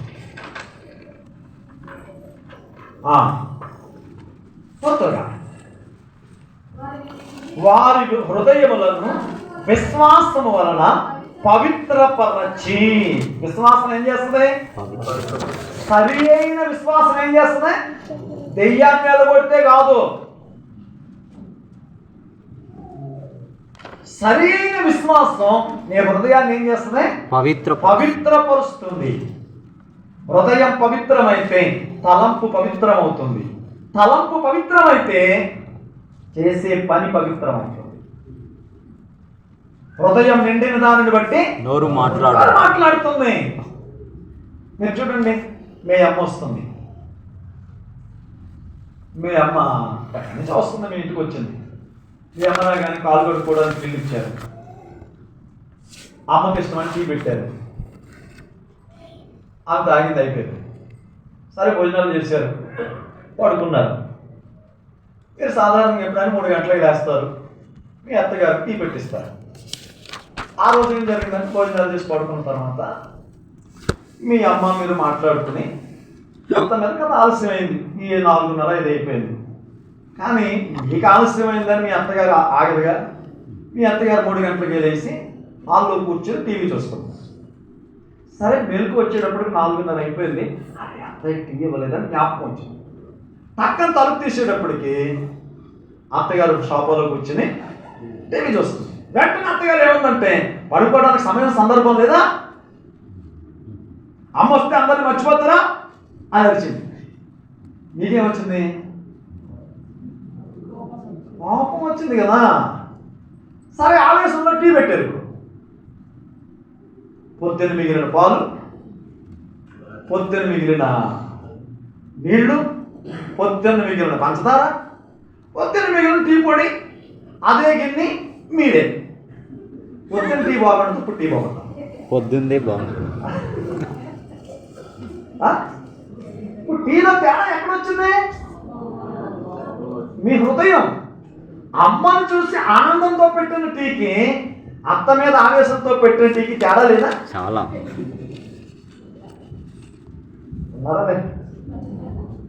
ఇప్పుడు హృదయాన్ని పవిత్రపరచగలిగింది ఏంటి? విశ్వాసం. అంతే తప్ప అద్భుతాలు కాదు. దేవుని అందరి విశ్వాసం నీ హృదయాన్ని ఏం చేయాలి? పవిత్రపరచాలి. ఆ పవిత్రత దొరికిందా నీకు? పవిత్రుడు అయ్యావా? ఈరోజు జ్ఞాపకం చేసుకో. 2వ మాట, అపోస్తలుల కార్యాలు 4:32. విశ్వసించిన వారందరూ ఏక హృదయమును ఏకాత్మయు గలవారై ఉండిరి. ఇప్పుడు విశ్వాసం ఏం చేసింది? ఏకత్వం, ఐక్యతను కలిగించింది. అర్థమవుతుందా? విశ్వాసం అంటే చచ్చినోడు బ్రతికించింది, అప్పు తీర్చింది కాదు. విశ్వాసం అంటే పాపిని పవిత్రునిగా చేసింది, శత్రువులను ఐక్యతగా మార్చింది. ఏం చేస్తుందంట? విశ్వసించిన వారందరినీ ఏక హృదయమును ఏకాత్మయు గలవారై ఉండిరి. ఇప్పుడు సంఘం అంటే శరీరంగా, అవునే కదా? అవును. సంఘం అంటే శరీరం. శరీరం అంటే అనేక కణాల, అనేక అవయవాల ఐక్యత. ఇప్పుడు ఈ సంఘంలో నువ్వు ఐక్యత కలిగి ఉన్నావా? ఈ సంఘంలో నీ స్థానం ఏంటి అసలు? మీరు చూడండి, చాలాసార్లు సంఘానికి వెళ్ళలేకపోయి, ఏం బ్రదరు మేము సంఘానికి వెళ్ళకపోయినా దేవుడితో కలిసి ఉన్నాం అంటారు. దీనికంటే పెద్ద అబద్ధం అనుకోకుండా. ఇప్పుడు ఈ చెయ్య పని చేయాలంటే ఎవరితో కలిసి ఉండాలి? శరీరంతో కలిసి, తలతో కలిసి ఉండాలి. ఇప్పుడు తలతో కలిసి ఉండడానికి ముందు ఎక్కడ కలిసి ఉండాలి? శరీరంలో కలిసి ఉండాలి. నేను సంఘంలో కలిసి నేనండి దేవునితో కలిసి ఉన్నానంటే నీకంటే అబద్ధికుడు ఇంకొకరు లేడు. ఐక్యత ఎలా ఉండాలో తెలుసా? మనం నడిచి వెళుతున్నప్పుడు దారి పక్కన ఉన్న రాయి చిటికిన వేలుకి తగిలి రక్తం అయితే పైనున్న కన్ను ఏడుస్తుంది, నోరు అరుస్తుంది, నడుము వంగుతుంది, చేయి పట్టుకుంటుంది. ఎంతసేపట్లో జరుగుతుంది? క్షణాల, సెకండ్లు, ఫ్రాక్షన్ ఆఫ్ సెకండ్స్. దెబ్బ తగిలించుకున్నది చిటికిన వేలు కదా. ఏడవమని కన్నుకి ఎవరు చెప్పాడు? అరవమని నోరుకి ఎవరు చెప్పాడు? వంగమని నడానికి ఎవరు చెప్పాడు? పట్టుకోమని చేతికి ఎవరు చెప్పాడు? ఎవడెవరు చెప్పలేరు. టకటక దానంతట అదే. ఇప్పుడు సంఘంలో ఉన్న ప్రతి ఒక్కరూ అలాంటి ఐక్యతను కలిగి ఉండాలి. పాస్టర్ గారు చెప్పలేదండి, అసలు ఆయన చెబితేనండి ఎలా ఉందనుకుంటున్నారా? పరిస్థితి వేరే ఎలా ఉంటుంది బ్రదర్. ఈరోజు ఆలోచన చేయండి, విశ్వాసం మనం ఐక్యతలోనికి తెచ్చిందా? మూడో విషయం 19వ అధ్యాయం మొదటి వచ్చింది. అపోలో కొరింథీలో ఉన్నప్పుడు జరిగింది ఏమనగా, పౌలు పై ప్రదేశంలో సంచరించి ఎఫెసునకు వచ్చి కొందరు శిష్యులను చూచి మీరు విశ్వసించినప్పుడు పరిశుద్ధాత్మను పొందితిరా అని వారిని అడుగగా, అంటే ఇప్పుడు విశ్వాసం ఏం తెస్తుంది? పరిశుద్ధాత్మ అభిషేకం తెస్తుంది. విశ్వసించినప్పుడు ఏం జరుగుతుంది? అభిషేకం. పవిత్రులు అయిన వాళ్ళు ఏకస్తులు అవుతారు, ఏకస్తులైన వారికి అభిషేకం. సహోదరులు ఐక్యత కలిగి ఉండుట ఎంత మేలు, ఎంత మనోహరం. హెర్మోను పర్వతం కొండపైకి మంచు దిగి వచ్చినట్లుగా. చదవండి మాట 133వ కీర్తన 2వ చరణం. త్వరగా. అది తల మీద పోయబడి అహరోను గడ్డము మీదగా కారి అతని అంగీల అంచు వరకు జారిన పరిమళ తైలమూలే ఉండును. అంటే చూడండి, ఐక్యత ఎప్పుడు వస్తుందో అభిషేకం అప్పుడు వస్తుంది. కానీ మనోళ్ళు అంటారు తైలాభిషేకం. ఈ మధ్య ఇంకో బ్యాచ్ స్వస్థత, విడుదల, అభిషేక, ఆశీర్వాద, కూడిక అనగానే నూనె బాటు పెట్టుకుని అగేసుకు వెళ్ళిపోవడమే. ఈ రోజున ఈ బోధకులు, ఆ సేవకులు ఎలా ఉన్నారంటే, దున్నపోతి ఈనిందంటే దోణ్ణి ఎక్కడ కట్టారని అడుగుతున్నారు.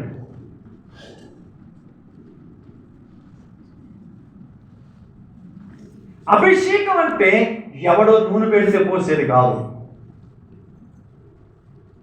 అభిషేకం అంటే ఎవడో నెత్తి మీద చెయ్యి పెడితే వచ్చేది కాదు. కొత్త నిబంధనలో మీరు చూడండి, ఎవరికైనా ఎక్కడైనా ఎవరైనా నూనె పోసి అభిషేకించారా? లేదు. ఒకవేళ పాత నిబంధన అనుకుందాం, సౌలు ఎన్నిసార్లు అభిషేకించారు? ఉన్నారా లేదా? ఒక్కసారి. దావీదుని ఎన్నిసార్లు అభిషేకించారు? ఒకసారి. ఏలియాని ఎన్నిసార్లు అభిషేకించారు? ఒక్కసారి. ఎలీషాని ఎన్నిసార్లు అభిషేకించారు? మనోళ్ళు ఆగస్టు వచ్చినప్పుడల్లా గుర్తవుతుండదు అభిషేకం. అంటే వీళ్ళు ఎంత మోసగాళ్ళు, వీళ్ళు ఎంత బలి తెగించిన వాళ్ళు. ఆలోచన చేయండి. పైగా ఈ అభిషేకానికి ఖరీదు. కొబ్బరి నూనెలో పోస్తే ఒక రేటు, ఒలీవ నూనె పోస్తే ఒక రేటు, యోర్దానులో స్నానం చేసిన తర్వాత యెరూషలేములో చేస్తే ఇంకో రేటు. ఆ మధ్యన ఎవడు పరలోకంలో స్థలాలు అన్నాడు ఆయన. సర్టిఫికేట్లు ఇచ్చాడు. సర్టిఫికేట్ మీద ఫోన్ నెంబర్ ఇచ్చాడు. మీరు చచ్చిపోయిన తర్వాత ఈ సర్టిఫికెట్ సమాధి వేసేసేయండి, అక్కడ మీకు స్థలం ఇవ్వకపోతే ఆగి ఫోన్ చేయండి.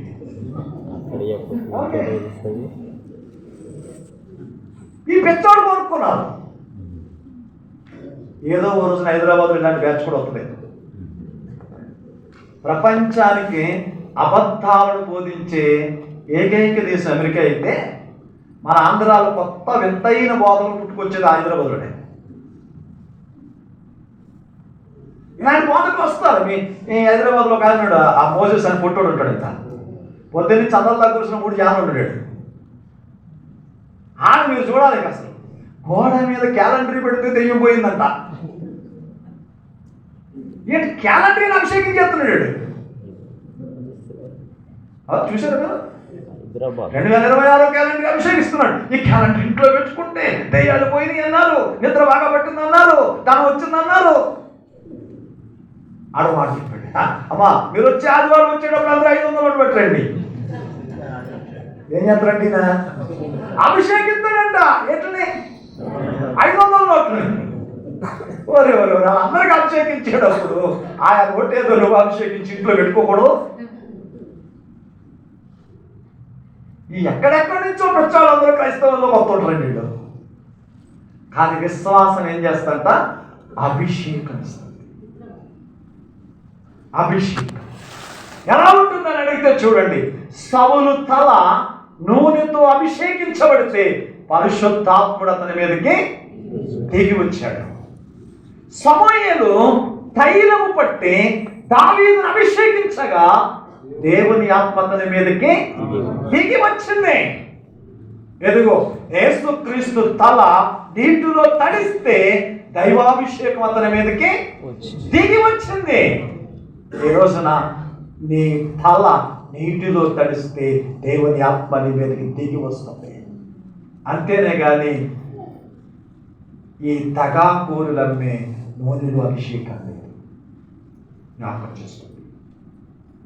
ఈ మాటలు వింటున్నప్పుడు ప్రభునందు ప్రియమైన వారులారా, విశ్వాసం ఏం చేస్తుందని అడిగితే పవిత్రపరిచింది, ఐక్యతనిచ్చింది, అభిషేకం ఇచ్చింది.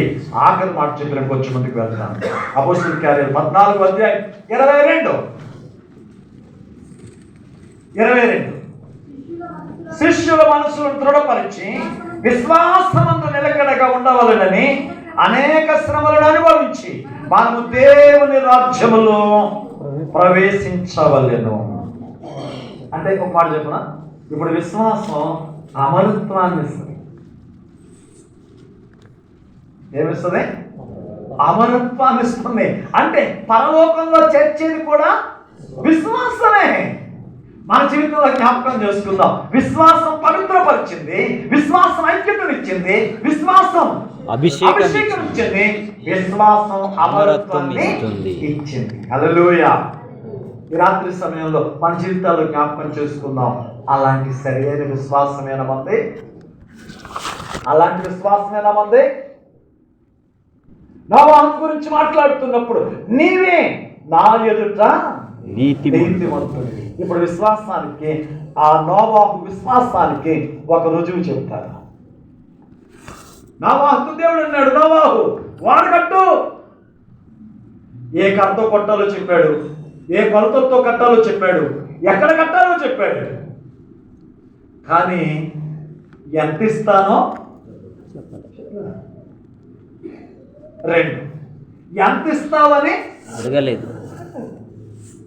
ఇప్పుడు తాను, తన భార్య, తన కొడుకులు, వారి భార్యలు, ఇంతమంది వ్యాపకాన్ని విడిచిపెట్టి వాడకట్టడం మొదలు పెడితే వీళ్ళకి తిండి గింజలు ఎక్కడి నుంచి వస్తాయి?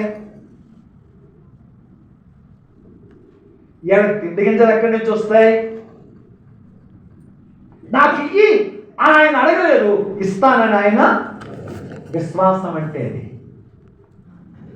విశ్వాసం అంటే సేవకు వచ్చిన కొత్త రోజుల్లో ఒక రోజున ఆ రాత్రికి ఇక ప్రార్థన అయింది, పడుకుంటున్నాం. అప్పుడు నా భార్య అంది, ఏమండి రేపటికి బియ్యం కూడా లేవండి. నేను అప్పటికే ఈ హోమ్ నీడ్స్ ఫైనాన్స్ చేసేవాడిని. ఇన్స్టాల్మెంట్ బేస్లో మంచాల దగ్గర నుంచి వెండి, బంగారం, స్టీల్ ఇలా వస్తువులన్నీ ఫైనాన్స్ చేసేవాడిని. ఆయన అన్నాడు, నువ్వు దోచుకునిచున్నావు కానీ దోచబడదు అన్నాడు. ఆ మాటకి వీటన్నిటినీ కట్టగట్టి పక్కన పడేసి దేవుని గురించి మాట్లాడటం మొదలుపెట్టాను. అప్పటికి కార్పొరేట్ స్కూల్లో ఉన్న మా పిల్లలు గవర్నమెంట్ స్కూల్కి రావడం జరిగింది. సరే, ఈ పరిస్థితి ఇలా ఉండగా నా భార్య ఉంది, రేపటికి బియ్యం లేవండి. నాకు చాలా బాధ కలిగింది, చాలా బాధ కలిగింది. సరే, ఆ రాత్రి వాకరించి ప్రభుతో మాట్లాడుతున్నాను. పోషించలేనోడికి పనులు ఎందుకయ్యా? కనీసం భోజనానికి కూడా ఇవ్వలేకపోతే నీకు పనులు ఎందుకు దండగా? నా పని ఏదో, నా కష్టం ఏదో నేను పడి ఆనందంగా బ్రతుకుతున్న నాకు ఈ స్థితి ఏంటి అని బాగా అడిగాను. సరే, పడుతున్నాం. ఇక తెల్లారి గంటలు లేచి ప్రార్థన చేస్తాం. ఇక లేవలేదు. సరే, నేను మామూలుగా 4:30-5 గంటలకు లేస్తాను. ఇక లేవలేదు. ఆమె కూడా లేపలేదు. 8 అయిపోయిందేమో. ఈ లోపల వేరే ఆయన వచ్చాడు. నా భార్య లేపి, అంటే ఎవరో వచ్చారండి. నేను డోర్ తీసి చూస్తే ఓ కొత్త ఆయన. సరే కూర్చోమని నేను ఫేస్ వాష్ చేసుకుని స్నానం చేసి ఆయన దగ్గరికి వెళ్ళాను. ఏం బాబు ఏంటి ఇలా వచ్చాను? సార్ మీ దగ్గరికి భాస్కర్ రాజు గారు పంపారండి. అన్నాడు. ఇదిగోనండి, ఈ చెయ్యి ఇలా లేవట్లేదండి, మీ చేత ప్రార్థన చేయించుకున్నారన్నారండి. ఆయన నేను అర్హాతిక్ యోగలో క్లాస్మేట్స్. ఈయన కాదు, రాజు గారు. అర్హాతిక్ అంటే ఒక యోగ, మంచి యోగా అది. సరే, ఆ క్లాస్మేట్స్ ఆ నమ్మకంగా ఆయన పంపాడు. సరే, నేను ప్రార్థన చేశాను. ప్రార్థన అయితే ఆమెను అన్నాను. ఆమెను అన్న తర్వాత ఆయన నా చేతిలో డబ్బులు పెట్టాడు. అసలే ఆవేశంలో ఉన్నాక ఈ డబ్బులు అంతా ఏం లేదు. ఇక ఆమె వెళ్ళిపోయి ఇంట్లోకి వచ్చాను. ఇంట్లోకి వచ్చిన తర్వాత చూస్తే 20 కేజీల బియ్యం ఎంత ఖరీదో నా చేతిలో డబ్బులు ఉన్నాయి. వాటిని చూడగానే నా కళ్ళు చెమ్మగిల్లే. నిలబడిన నేను నాకు తెలియకుండానే మోకరించాను. నేను ఇప్పుడు మాట్లాడుతున్నాను. ఎంత వివేకంగా మాట్లాడానయ్యా.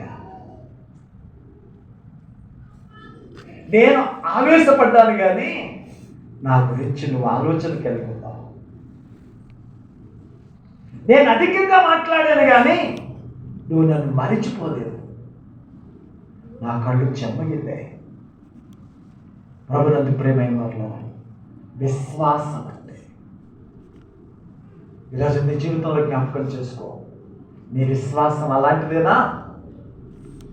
అతడు సరి అయిన విశ్వాసం కలిగిన వాడు. మరొక మాట జ్ఞాపకం చేస్తున్నా. 6వ అధ్యాయం ఆదికాండం 22 తొందరగా. నోవాహు అట్లు చేసెను, దేవుడు అతనికి ఆజ్ఞాపించిన ప్రకారం యావత్తు చేసెను. ఏం చేశాడంట? యావత్తు. అసలు ఆరంభంలో మాట వదిలేస్తున్నాడు. నోవాహు అట్లు చేసెను. నోవాహు అట్లు చేసెను. దేవుడు చెప్పినాడు అట్లు. ఓ పాస్టర్ గారు అప్పుడు ఇప్పుడు చాలా కాలం క్రితంలే ఈ ఆడవాళ్ళందరూ ఏదో చేసామంటారు. అసలు అట్లు కనిపెట్టింది మేమే అన్నాడంట. ఇక్కడ దోషణ కాదు, దేవుడు తనకి ఆజ్ఞాపించినట్టు. అంటే ఒక మాట చెప్పనా, సరి అయిన కష్టం చేసిన వ్యక్తి. సరి అయిన కష్టం. ఎంత కష్టం అని అడిగితే చూడండి, వాడ కట్టడం ఒక ఎత్తు, జంతువులు వాటంతట అవే మొత్తం వచ్చాయి. ఇప్పుడు ఈ వచ్చినవి అన్నీ ఎన్నాళ్ళు ఉన్నాయి? 6 నెలల పైన ఉన్నాయిగా. ఒక్క రాత్రి వాటి మధ్య క్లీన్ చేయకపోతే పరిస్థితి ఏంటంటారు? మామూలు. మీరు ఏదైనా గొర్రెలు దొడ్డి కానీ పశువులు పాట కానీ చూడండి, ఒక్క రాత్రికి ఎంత చిరాకు చేస్తాయి. 2 ఆవులు కానీ 4 మేకలు కానీ ఉంటే ఒక వ్యక్తి ఆ రోజు, ఇప్పుడు ఎన్ని ఉన్నాయి ఇక్కడ? 84 లక్షల జీవరాశులు. అసలు వీటి మలమూత్రాలను ఎలా క్లీన్ చేసాడంటారు? ఎంత కష్టపడ్డాడంటారు? నేను అనుకుంటున్నాను, వాడ కడుతున్నప్పుడు నీతిని ప్రకటించిన నోవాహు వాడలోకి వెళ్ళిన తర్వాత వీటిని శుభ్రం చేయడానికి కష్టపడ్డాడు. సరి అయిన కష్టం, సరి అయిన కష్టం. ఈరోజు నీ జీవితంలో దేవుని సన్నిధిలో నీ బ్రతుకులో కష్టపడే తత్వం కావాలి. ప్రభువు కోసం పని చేయడంలో, ప్రభువు కోసం నిలబడడంలో, ప్రభువు కోసం బ్రతకడంలో సరి అయిన కష్టం, సామెతల గ్రంథం 10వ అధ్యాయం 4వ వచనం చూడండి. బద్ధకముగా పనిచేయువాడు దరిద్రుడగును, శ్రద్ధ గలవాడు ఐశ్వర్యవంతుడగును. ఐశ్వర్యవంతుడగును అంటే నోవాహు జీవితంలో 4 మాటలు చెప్పారు మీకు. అతడు సరి అయిన వ్యక్తిత్వం కలిగినాడు. నోవాహు సరి అయిన భక్తి చేస్తున్నాడు. నోవాహు సరి అయిన విశ్వాసం. నోవాహు సరి అయిన కష్టం. మన దేవుడు ఎవడని రాత్రికి రాత్రే టచ్ బ్యాచ్ కాదు.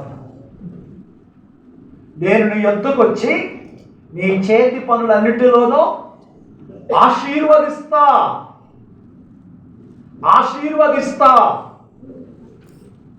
ఇస్సాకు ఆ దేశమందున్నవాడై విత్తనము వేసి నూరంతలు ఫలించెను.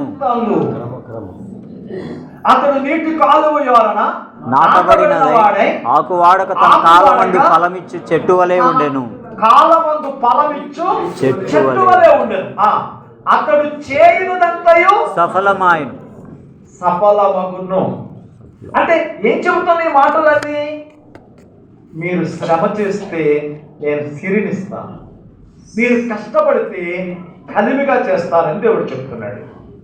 అంటే ఇప్పుడు నోవాహు జీవితంలో మనం చేసుకుంటే ఒక బోధన నేర్పిస్తుంది. అతని జీవితంలో ఉన్నటువంటి సంగతి, అతని వ్యక్తిత్వం, అతని భక్తి, అతని విశ్వాసం, అతని కష్టం అతని కుటుంబం అంతటిని ఎక్కడ నిలబెట్టింది? ఓడలో. ఎక్కడ? దేవుని సన్నిధిలో నిలబెట్టింది. ఇప్పుడు రెండో వ్యక్తి దగ్గరికి వద్దాం. ఇదో కుటుంబం. ఇప్పుడు రెండవ కుటుంబం చాలా ప్రాముఖ్యమైన విషయంలో ఒక 10-15 నిమిషాల్లో ఈ రాత్రి మనం ముగించుకుందాం. చూడండి దేవుని యొక్క వాక్యంలో ఈరోజు రెండవ కుటుంబం దగ్గరికి వద్దాం. ఆదికాండం 18వ అధ్యాయం 20వ వచనం. మరియు యెహోవా సొదొమ గొమొర్రాలను గూర్చిన మొర గొప్పది గనుకను వాటి పాపము బహుభారమైనది గనుకను నేను దిగిపోయి నా యొద్దకు వచ్చిన ఆ మొర చొప్పుననే వారు సంపూర్ణముగా చేసిరో లేదో చూచెదను. ఈ మాటలు మనం చూస్తున్నప్పుడు లోతు కుటుంబం. ఎవరి కుటుంబం ఇది? లోతు కుటుంబం. లోతు కుటుంబంలో ఎంతమంది ఉన్నారు? లోతు కుటుంబంలో ఎంతమంది ఉన్నారో ఒక మాట చూద్దాం. 19వ అధ్యాయం 12వ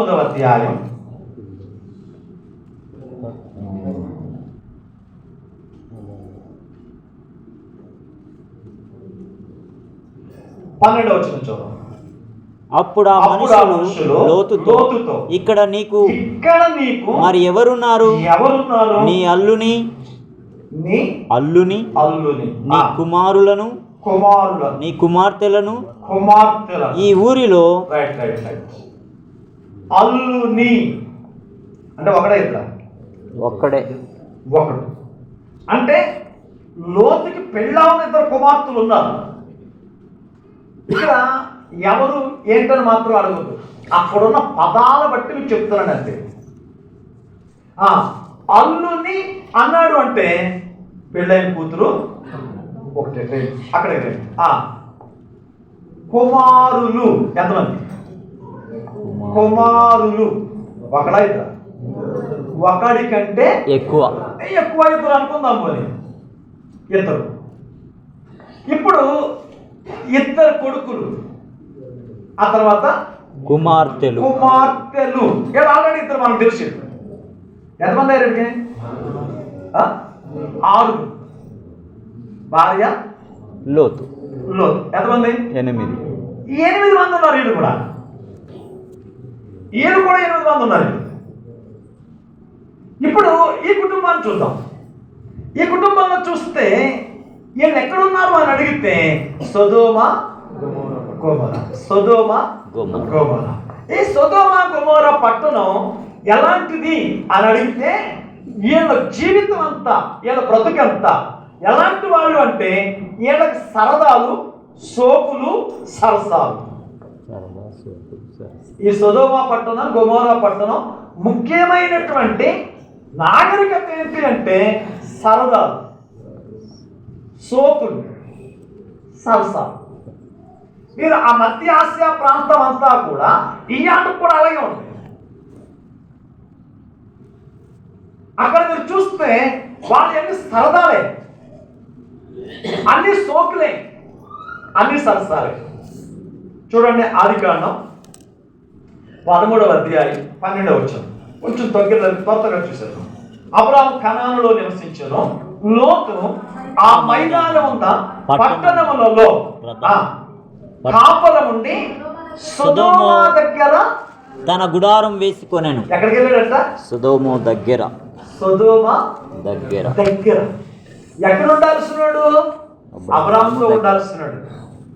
వాళ్ళు పేదరికంలో కలిసి ఉన్నారు. ధనవంతులు అయ్యేటప్పుడు గీడిపోయారు. అవునా? వట్టి చేతులతో బట్టలు చేత పట్టుకుని ఊరు నుంచి బయలుదేరినప్పుడు కలిసి ఉన్నారు. 11వ అధ్యాయంలో వాళ్ళు కలిసి నివసించలేనంత ఆస్తి కలిగేసరికి విడిపోయారు. మన జీవితాలు కూడా అలాగే ఉంటాయి. కష్టాలు ఉన్నప్పుడు మందిరంలో ఉంటాం, శ్రమలు ఉన్నప్పుడు మందిరంలో ఉంటాం, లోటులు ఉన్నప్పుడు మందిరంలో ఉంటాం. కానీ నలుగురు పరిచయమై 4 రూపాయలు చేతిలోకి వచ్చేసరికి మనంతటోడు ఉండడు. ఇంకా పాస్టర్ గారి చేత ప్రార్థన చేయించుకున్న మనం పాస్టర్ గారిని శాసించే స్థాయికి వచ్చేస్తాం. అదే కదా. ఈ లోతు అనేవాడు ఏంటండి? దెబ్బలాట పాలేరు ఏంటి? కావందులు ఇడిపోవడం ఏంటి? ఎక్కడైనా చూసారా? ఇలాంటి సంగతి ఎక్కడైనా విన్నారా? ఇప్పుడు ఎక్కడికి వచ్చాడంటే సొదొమ దగ్గర. ఇప్పుడు అతను ఉన్న ఆ ఊరు ఎలాంటిది అంటే సరదాల కోసం పండగలు చేసేది, సోకుల కోసం పండగలు చేసేది, సరసాల కోసం పండగలు చేసేది. నైతికంగా పతనమైన ఊరు. అంటే సొదొమకి దగ్గర వెళ్ళాడు. ఆ దగ్గర వెళ్ళిన వ్యక్తి 14వ అధ్యాయం 12వ వచనం చూడండి. అబ్రాహాము సహోదరుని కుమారుడైన లోతు సొదొమలో కాపురం ఉండెను. ఇప్పుడు దగ్గర ఉన్నాడు. ఎక్కడికి వీడు? సొదొమలో లోకెళ్ళాడు. నీకు అర్థమవుతుందా? ఇంతకుముందు ఎక్కడ ఉన్నాడు? బయట ఉన్నాడు. ఇప్పుడు లోపలికి వచ్చేసాడు. ఆ తర్వాత 19వ వచనం చూడండి. ఆ సాయంకాలం ఆ ఇద్దరు దేవదూతలు సొదొమ చేరునప్పటికీ లోతు సొదొమ గవిని యొద్ద కూర్చొని ఉండెను. ఇప్పుడు ఏమైపోయాడు? గవిని దగ్గర కూర్చున్నాడు. ఊరికి పెద్ద అయిపోయాడు. ఏమైపోయాడు? ఇప్పుడు గవిని దగ్గర ఎవరు కూర్చుంటారు? పెద్దలే కూర్చుంటారు. పెద్దలు కూర్చుంటారు కదా. దగ్గరకు వచ్చాడు, లోపలికి వచ్చాడు, పెద్ద అయ్యాడు. 6వ వచనం. లోతు వెలుపల ద్వారమునొద్దనున్న వారి దగ్గరకు వెళ్ళి తన వెనుక తలుపు వేసి అన్నలారా ఏమయ్యాడు? ఇప్పుడు బంధువు అయ్యాడు. ఏమయ్యాడు? ఇప్పుడు బంధువు అయ్యాడు. దగ్గరకు వచ్చాడు, లోపలికి వచ్చాడు, పెద్ద అయ్యాడు, బంధువు అయిపోయాడు. ఇప్పుడు ఆయన అంటాడు అన్నలారా.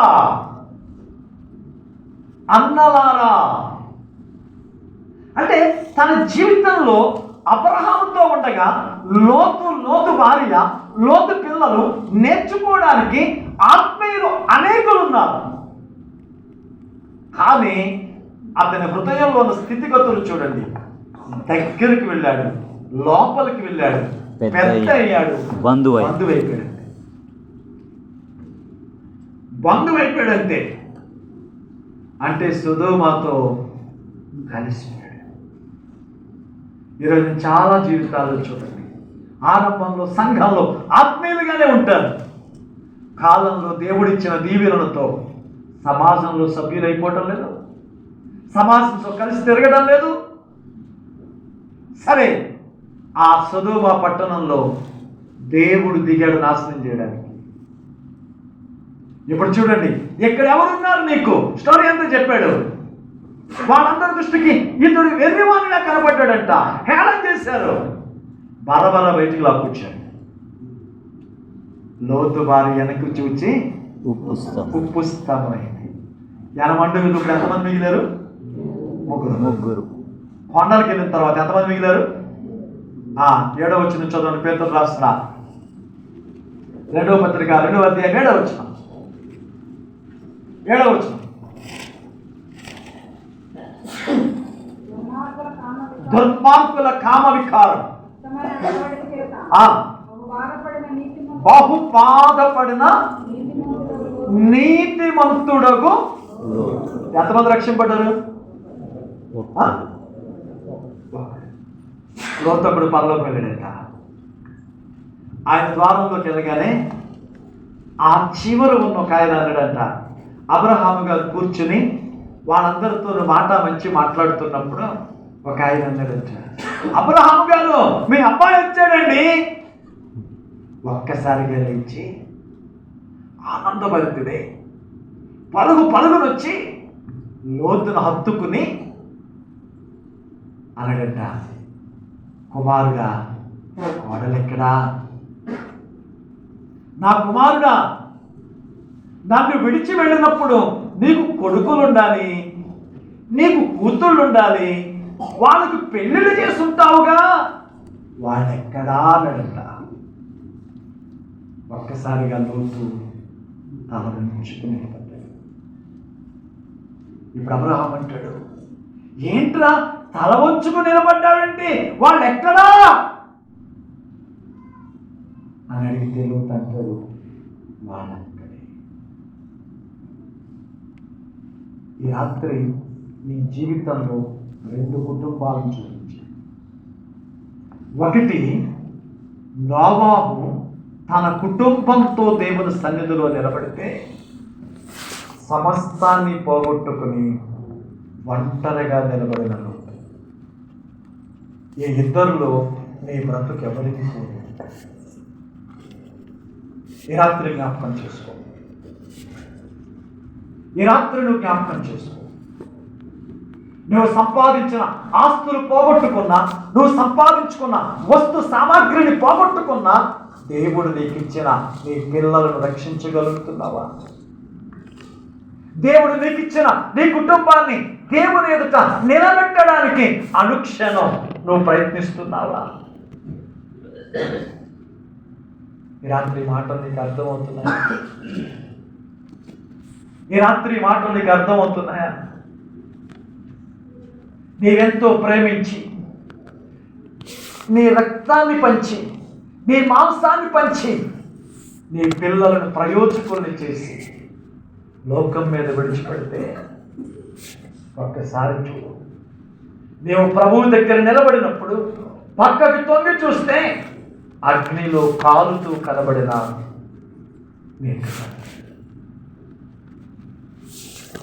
నీ జీవితాన్ని పంచుకున్న నీ భర్త, నీ యొక్క సహోదరుడు, శ్రేయములాశలు, నువ్వు ఎదిగిన అనేకులు ఆ అగ్నిలో కనబడుతున్నప్పుడు పరలోకంలో నీకు ఆనందమా వేదన?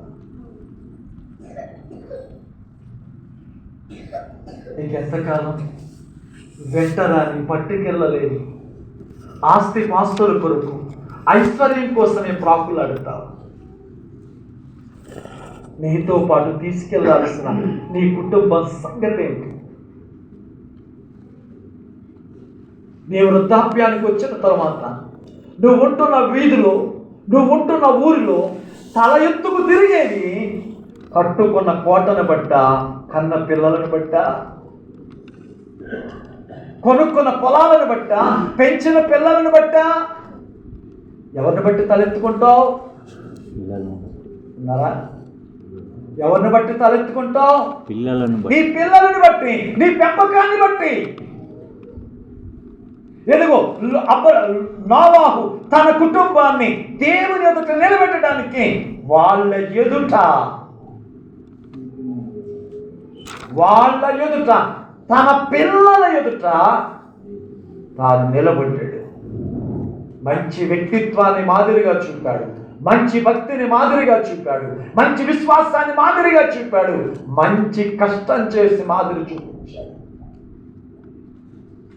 ఇదిగో నోవాహు పిలవక ముందే నోవాహుని అనుసరిస్తున్నారు. ఇదిగో లోతు పిల్లలు అందరూ పనికి మాలయ్యారు. రాత్రి నీ జీవితాన్ని జ్ఞాపకం చేసుకుంటారు. ఈ కూడికను మరొకసారి దేవుడు నీకు ఎందుకు ఇచ్చాడు అని అడిగితే, నీ అవకాశాన్ని చేజార్చుకుంటే ఈ రోజైనా నీ బ్రతుకును మార్చుకోవచ్చు. 2021 మీ అందరికీ గుర్తు ఉండే ఉంటుంది. దాదాపుగా 20 మార్చి నుంచి 11 నెలలు పైబడి 4 గోడల మధ్య ముక్కుకి చిక్కం పెట్టి చేతికి శానిటైజర్ పూసి భయం గుప్పట్లో బ్రతికిన రోజులు జ్ఞాపకం చేసుకోండి. ఆ రోజుల్లో మొబైల్ మెసేజ్ వస్తుంటే ఎలాంటి ఫోటో చూడాల్సి వస్తుందో అని వణికిపోయిన సంగతులు జ్ఞాపకం చేసుకోండి. ఆ దినాలలో ఎవరైనా తెలిసిన వాళ్ళు ఫోన్ చేస్తే ఏం చెబుతారు అని భయంతో ఆన్ చేసిన రోజులు జ్ఞాపకం చేసుకోండి. అయిన వారు చనిపోయినా దగ్గరికి వెళ్ళలేని పరిస్థితులు, చనిపోయిన వాళ్ళని పూడ్చడానికి రాని ఆప్తులు, కాల్చడానికి సమాధులలో తీరిక లేక ఎక్కడ చూసినా యావత్ ప్రపంచంలో శవాల గుట్టలే. ఆ విధ్వంసకరమైన పరిస్థితులలో తప్పించుకుని ఇక్కడ శ్వాస పీలుస్తున్నామంటే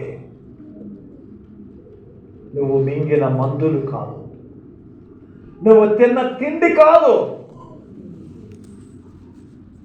అలాంటి పరిస్థితుల మధ్య చాలా మంది వింతైన ప్రశ్నలు అడిగారు దేవుణ్ణి. హేతువాదులైన వారు దేవుడు దేవుడు దేవుడు అన్నారు. ఇదిగో పాడికి ముందు నడిచే పాస్టర్లే పాడెక్కితే ఎక్కడా దేవుడు? ఏమైంది వీడి ఉపవాసాలు? ఏమైంది వీడి భక్తి?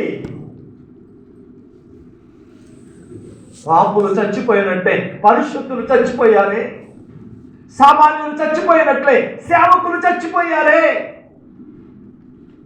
అని నోటుకొచ్చినట్టు మాట్లాడిన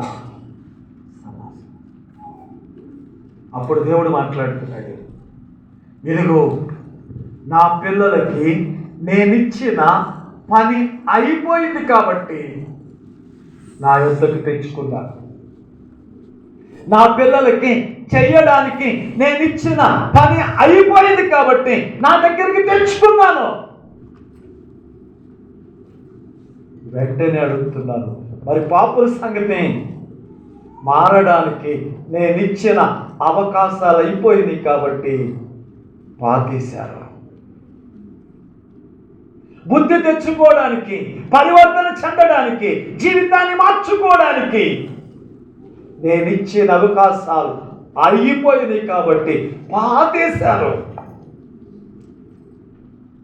ఈరోజు ఇక్కడ మనం కూర్చున్నామంటే దాని వెనుకున్న అర్థం ఏంటో తెలుసా?